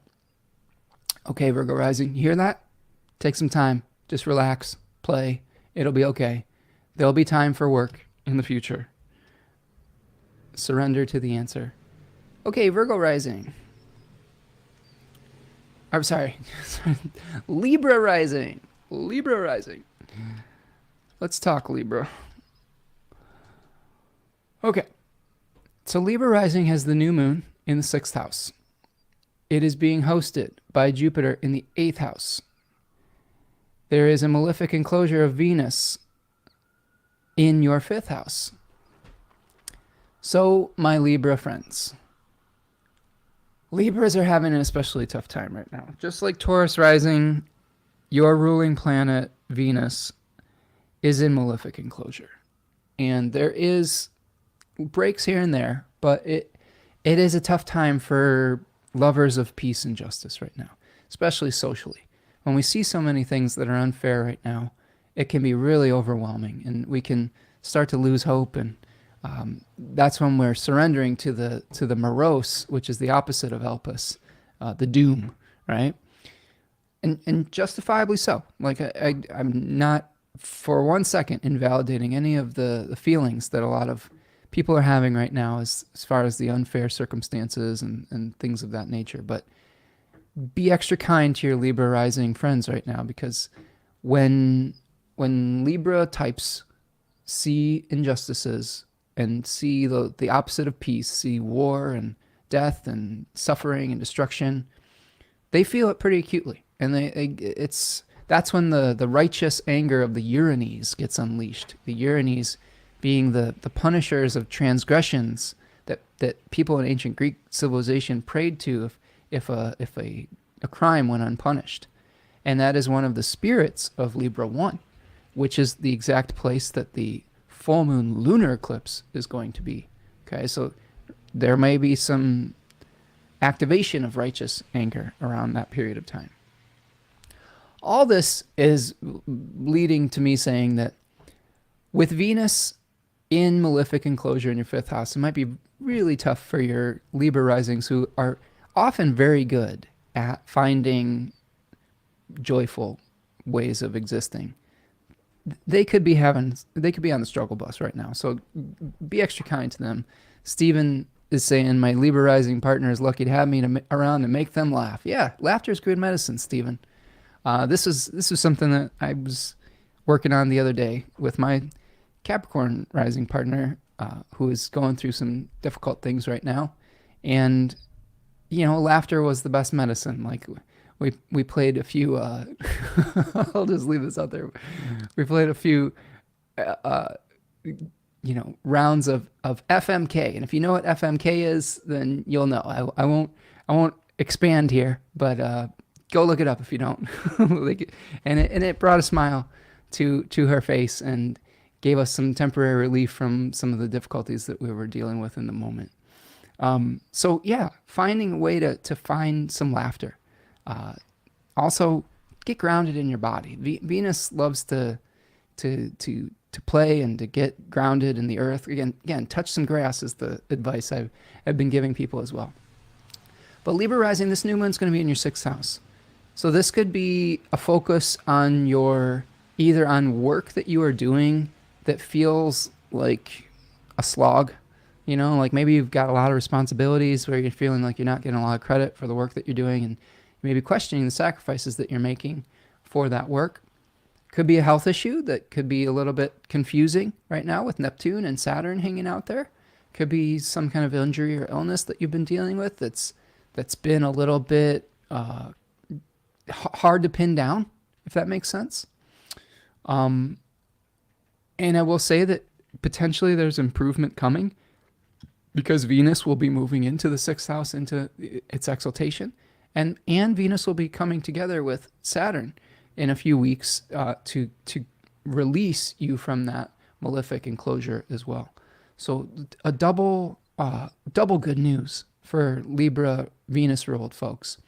Now Jupiter is providing resources from the 8th house, so there could also be some of these challenges could be related to trying to establish abundance and healthy routines with a partner and with the resources of a partner as well. Keep in mind that you're also going to be having a series of eclipses over your 1st and 7th house axes. There may be an ending that's happening at the end of the month, an important ending that might get you riled up and get the Uranus activated where there's a situation that isn't quite fair. But there is a new moon solar eclipse happening in the beginning of April in your 7th house. So a new moon within your relationships where maybe you're going to be able to assert some of your own independence within that relationship and personal sovereignty. You might be releasing your dependence on a partner on some level. And that actually is good medicine for Libra rising. Sometimes when people have heavy Libra placements, they feel like they need to ask permission for everything that they do. And in this case, that you might not necessarily need to. You might just be able to move under your own power a little bit better around this period. So hopefully that's helpful for you. Libra rising. Tracy says, awesome. Libra rising, 14 degrees. Okay. Yeah, so hang in there if you're dealing with a overwhelming work issue or with a health issue, Tracy. And, Venus is coming and going to be improving its condition pretty soon here. If you feel stuck, the other Libra thing, like Venus is in malefic enclosure in the 5th house, right? Could be related to an issue with a child as well, like 5th house related to kids, but also the way that we seek pleasure. So it could be a difficult situation where you're in a rock and a hard place with a kid too.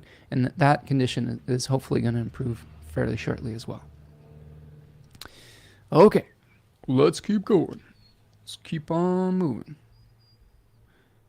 Okay, Scorpio. Let's go Scorpio. Scorpio.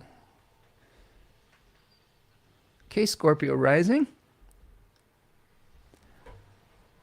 Okay, Scorpio rising.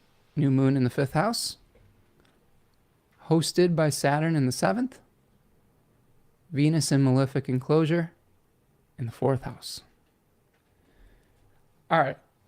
Scorpio rising. There could be a situation in your life related to either how you seek pleasure in life,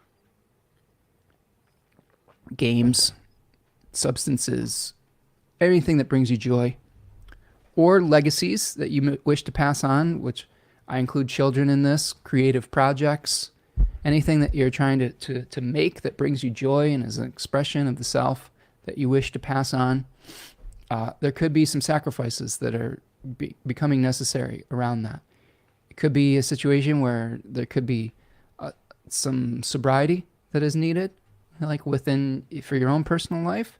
With Saturn moving through your 5th house, there could also be some situations where you're bound to making some sacrifices for either a creative project or for progeny, for your children.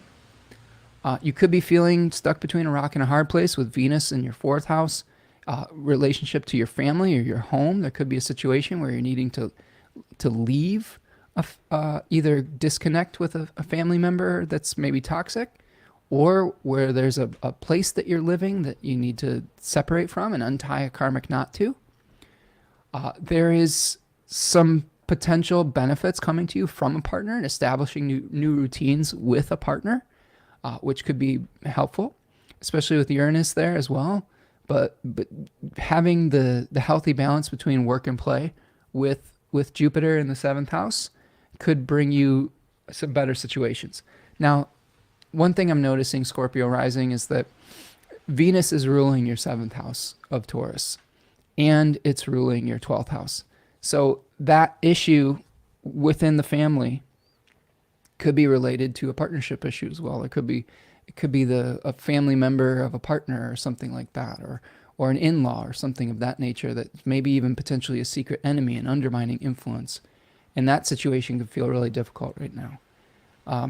But keep in mind, Venus is going to be moving into Pisces shortly after this new moon and helping to alleviate that situation. Gandalf the White's coming over the hill to hopefully bring some peace. Scorpio rising, with Mars ruling your ascendant, again, you may have to revisit something within your history, within your family, within your roots, but not for a permanent revisiting. It's for understanding the lessons that you needed to learn, and then finally learning to let go and to step out into the unknown and potentially into greater independence. Okay, that's Scorpio rising. let's move on to Sagittarius Rising. This was last week we had all Sagittarius Risings in the chat. It was just the Sagittarius Rising Q&A. So here you go, Sagittarius Rising. New moon in your 4th house, hosted by Jupiter in the 6th, and the malefic enclosure of Venus is in the 3rd house. So Sagittarius Rising, new moon in the 4th house, related to your family of origin, related to your parents, related to your domestic situation, could be your physical home as well. Maybe there's questions of asking yourself what you're willing to sacrifice for a family member or for your living situation. There is resources being provided from Jupiter in the 6th house, helping you to establish new healthy routines to either manage your time or your health potentially. Venus is kind of getting stuck in the 3rd house. Maybe there is a difficult situation with a sibling or a friend or a neighbor potentially that will hopefully become alleviated when Venus moves into Pisces and then conjoins with Saturn and escapes that malefic enclosure. I would also say that third house can represent our daily habits and routines, even more so than the 6th. 6th house is more about, in my opinion, dealing with injury, illness, dealing with contractors. 3rd house is the daily movements and habits that we have each day. So there could be something where, if I'm thinking about the combination of these two things, Jupiter's asking you to create a repeatable routine, balance work and play. I know, our friend Steven and Steven, right? Steven Universe. Steven the Jupiterian has been talking about writing a book. And to be able to finish a book, you need to have a healthy routine. And I wonder, Stephen, maybe you can confirm or deny this, if establishing that writing habit has been challenging, maybe feeling stuck with that and feeling how to move forward and to begin potentially. But you can either confirm or deny that. I'm not saying that that is the case, but that's one possible manifestation based on some of the stories that we've heard. And my suggestion for any of you who are trying to establish a new routine, just one day at a time. Do as much as you can for that day and don't force it. Like it's hard to force the muse into cooperating. Sometimes we have to surrender to the muse and figure out how to woo the muse rather than to kind of strong arm them. Okay. Dawn says, I showed up right as my rising sign was here. Thank you. Good, Dawn. Well, I hope that's helpful for you, Dawn. I think you're a Sag rising as well. So try to find the right daily habits and routine that will support your health, that will support your productivity. Just be aware of anything that might try to pull you into a sacrificial position within your family or within your domestic situation as well. Okie doke. All right. And one last note, Sagittarius rising. Your ascendant ruler, Jupiter, is going to have a pretty intense conjunction with Uranus at about 21, 22 degrees of Taurus coming up, I believe, in April. Late March, early April. I don't remember the exact date of that, but somebody look that up for me. But that's going to be really powerful for establishing new routines, for being able to remedy old issues and mistakes potentially. So keep your eyes peeled for that, because that's coming in the weeks ahead as well. Okay, Capricorn, making Capricorn. Sorry, that's the really annoying Rob Schneider making copies guy. That's an old reference. Half of you probably will not understand that. Making copies, making Capricorn. All right. So Capricorn rising, you have a new moon in your 3rd house. It is being hosted by Jupiter in the 5th, and there is a malefic enclosure with Venus in your 2nd house. So Capricorn rising, a new start, a new potential for the fulfillment or the unfulfillment of a dream in your 3rd house of your daily habits, routines, and journeys. one thing that I think is interesting about the third house is the ancient astrologers did not necessarily differentiate the type of journey that the third and ninth house represented by distance. I know that oftentimes we think that the ninth house is long distance journeys and the third house is short journeys. But I think that the main differentiation is ninth house was journeys for a specific, almost like pilgrimage-like purpose. It's to some place that is foreign to find a sense of connection with the divine, etc. The third house journeys that we refer to could be a return back to our roots. So even if there is a return back to a homeland of some sort, that would be considered a third house journey according to some traditional astrologers, because it is a journey back home.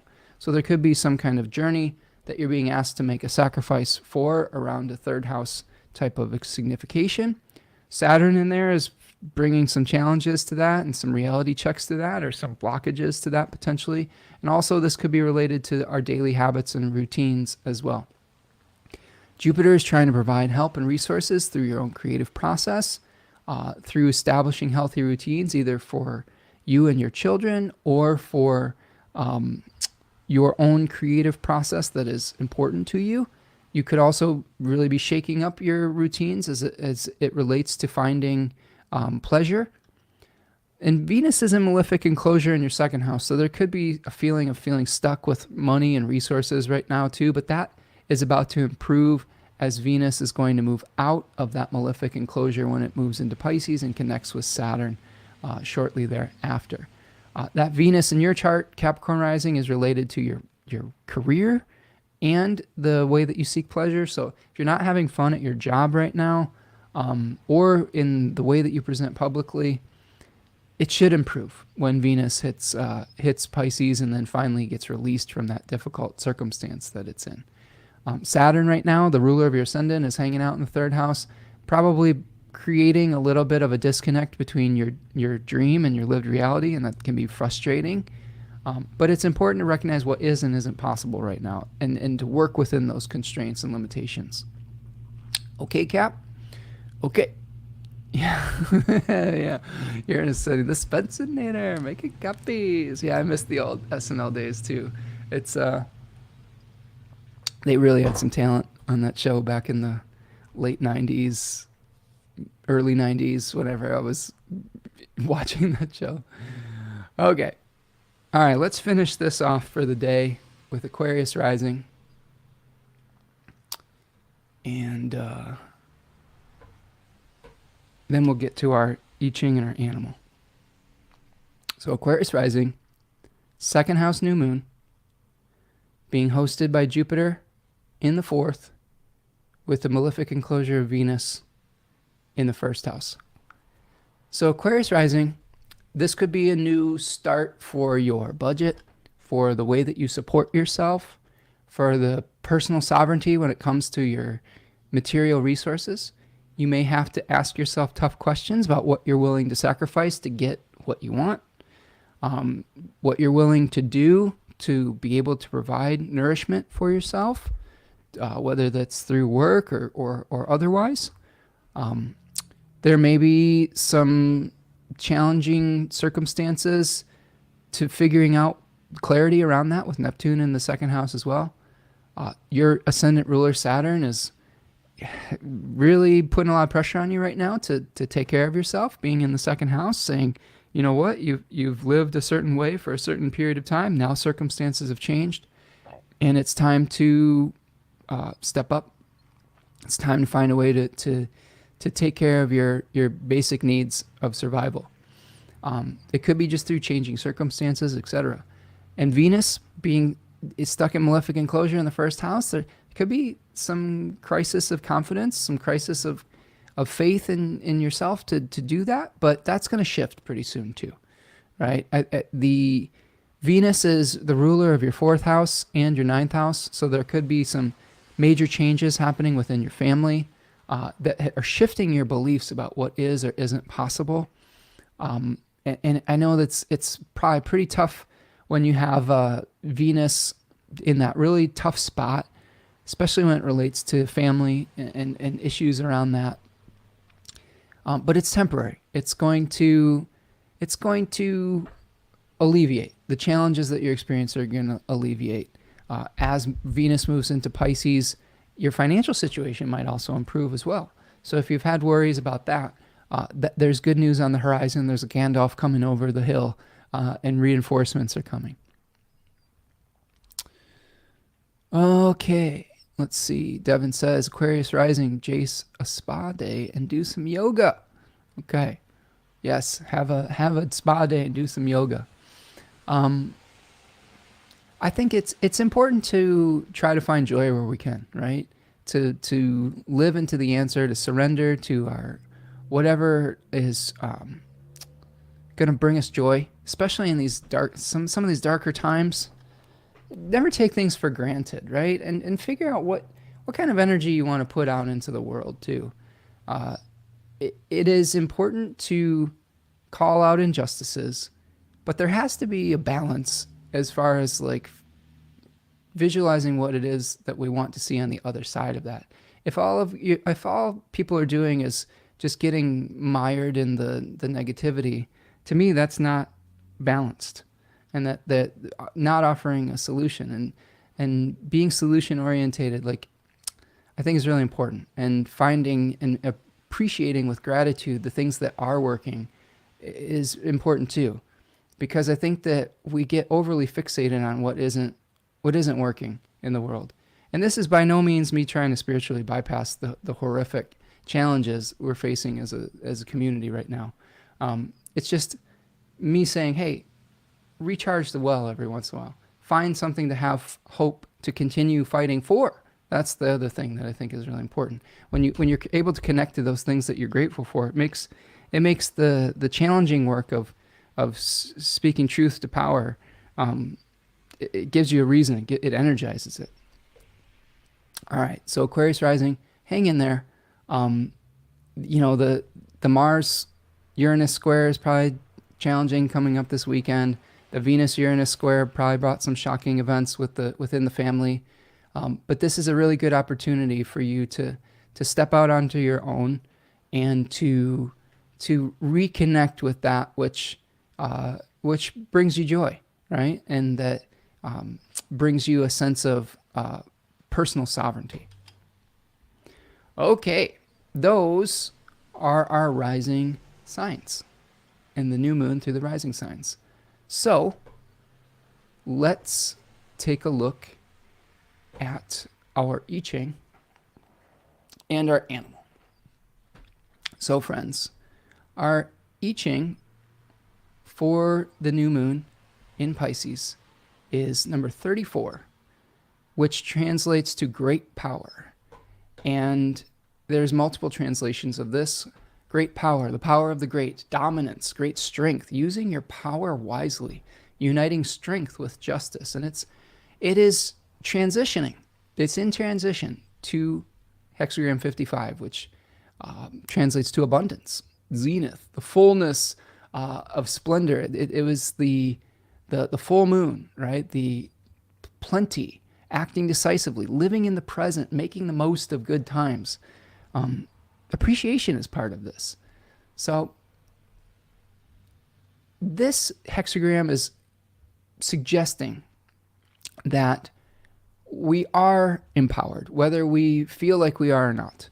Like, I think that oftentimes the illusion that Neptune and Pisces could give us here is that we are powerless and that we can't do anything and we just have to martyr ourselves to this situation. And I don't think that that's necessarily the case. I think this I-Ching is telling us that we do have power, and as long as we are using it wisely. So you may have power or influence on a situation, but this translation says the secret to great power is knowing when and how to use it. And the moral responsibility of great power is to use it only for good purposes and not to simply attain selfish ends. And this reminds me of Spider-Man, right? With great power comes great responsibility. So precisely because you have great power, it is important not to brandish it recklessly. That's important. Sometimes we want to lord our power over people, and that will always lead to revolt and to our own downfall. Okay, if you use your power in service of uplifting others, then we won't eventually be usurped. So the second line is changing. Okay, we have the line number 2 changing here. And it says, perseverance brings good fortune. So perseverance brings good fortune is related to acting moderately, okay, like temperance we talked about earlier, in pursuit of one's goals. This translation says moderation means both care in the deployment of one's resources and modesty in one's attitude. And the translation I'm referring to is the Laws of Change by Jack M. Balkin, a really great version and translation of the I-Ching. So, really understanding how to have balance, and especially of our emotional investment too. Maintaining humility and inner balance is really important. Manage your resources wisely. If you're trying to think about making a sacrifice for some of your ideals, maybe you need to put the brakes on spending a bunch of money to achieve this. I know this is an issue I'm having right now with games, right? I want to acquire all the games, but I need to say, well, this hobby can get really expensive. Maybe I need to pace myself and learn the few games that I have before buying every single game under the sun, right? So maybe there's something where you're limiting your expenditures and managing your resources wisely can put you in a better position. And that can lead to further abundance. So again, this is leading to abundance, zenith, fullness. So there may be a way to make the most of this time. It's important not to take anything for granted, in the world. Like what we see as a dark time, maybe this is as good as it gets. I know that that's a difficult way of thinking about things, but oftentimes we take for granted the good things in our life, and we think that those good times are always going to last forever, or a situation is always going to last forever. And when we're always trying to look towards a distant horizon for, oh, now it's going to be great, it's a mistake. And that can lead us to eventually even further disappointment. Not to say that we shouldn't keep working towards our hopeful, positive future and expectation, but we have to balance that with living in the moment and appreciating that which we do have. So this is our I-Ching for the week. Let's see here. Now we're moving on to our animal, and our animal is fascinating. Our animal is the coyote. And this is an animal, it's a trickster, right? This is an animal associated with play, but also survival. Coyotes are often misunderstood creatures. A lot of times people are afraid of them and sometimes feel like they're destructive. I think that on some level, coyotes are the ultimate survivors. And this is the reason why a lot of them are moving into our residential habitats, is because we've been taking over the habitat that they would normally inhabit, and they've learned how to adapt. One of the things that's interesting about a coyote is that if you eliminate some of the females in the area, the other females, there's some kind of pheromone that is released or something that causes them to reproduce faster and more abundantly. So take of that what you will. But coyotes are playful animals. When they're hunting, it almost looks like they're playing. So this animal is teaching us to use laughter, to use play, to be adaptable in our environments. And that there are lots of lessons that we can learn, even in our failures. A lot of time, coyote stories talk of an animal that's getting himself deeper and deeper into the brambles, or through his own mistakes, and he just keeps compounding his mistakes. And sometimes it's teaching us to laugh at our own failings and learn from those experiences. So if you've got a situation where you're stuck, I really do think coyote's teaching us that laughter can really be the best medicine, and to not take ourselves so seriously. I think that without Venus's help, we can get so mired in the seriousness of everything all day long that we feel overwhelmed. And at the end of the day, life is short, and we have to make the best of it and the most of it in the time and the moments that we have. And while there are serious challenges that we should identify and work to improve, we do have to take time out for the small joys, the laughters, the fun, the play, and that can put us in a better space when we have to respond to crisis as well. So that is what I have for you today. We've got some pretty interesting, let's see, Devin says, Coyote is also Prometheus. Same stories in the Pacific Northwest say Coyote stole the sun from the gods. Ooh, that's really interesting, Devin.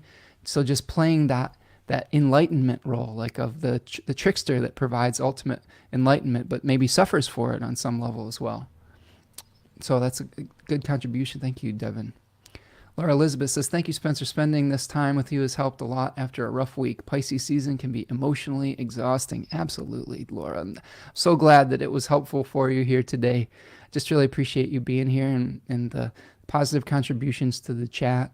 And yeah, I'm so glad if any of you have benefited from the time we spent together. That really makes me feel happy. And just hang in there if you're having a tough time. I know that we're going through a lot right now. And again, try to, as much as you can, try to have a light heart and try to release some of the burdens. Try not to carry the weight of the world on your shoulders. We all play a part in creation, and we all aren't, I think it is, there's hubris involved in feeling like we have to take on the weight of the world. There's a reason why we come to these issues communally, because we each play a part and we each have to play a role. And if we try to take all this on by ourselves, we can just exhaust ourselves really quickly. So hang in there, friends. Yes, Tracy says, wonderful help. Thank you. Thank you, Tracy. And thank you for stopping by today. So, my friends, that is what I've got for you today. I am going to sign off here in a second. Do me a huge favor. Please like this video. Please subscribe to the channel if you're new here. If you want to make a donation, you can buy me a coffee at buymeacoffee.com or a super chat in the next little bit here. But I just appreciate your time and your presence and your comments. And go ahead and follow me over at Spencer Michaud on Twitter and Instagram and Threads. And check me out over at spencermichaud.com if you would like to schedule a reading or take advantage of the sale at the of the Decans of Pisces. And of course, check out Steven Universe. It's a great show. All right, my friends, that's what I've got here today. Really appreciate your time and your presence. I should be back again next week. I believe we're going to be talking about the lunar eclipse. We'll see what is scheduled for next week. But please join me here again, Thursday or Friday, probably Friday. And have a great weekend. Take your time, slow down at the Mars-Uranus square. Try not to rush anything. Remember, Venus is going to improve its condition pretty soon, so hang in there with that. Try to play a little bit. Give yourself a break from the heaviness, and we'll all try to get through this together, friends. All right, that's what I've got. Remember, be kind to yourself, especially be kind to yourself during these periods of time, and that'll help you to be kind to others. So thank you, friends. Appreciate all of you for hanging out today, and we'll see you the next time. Peace.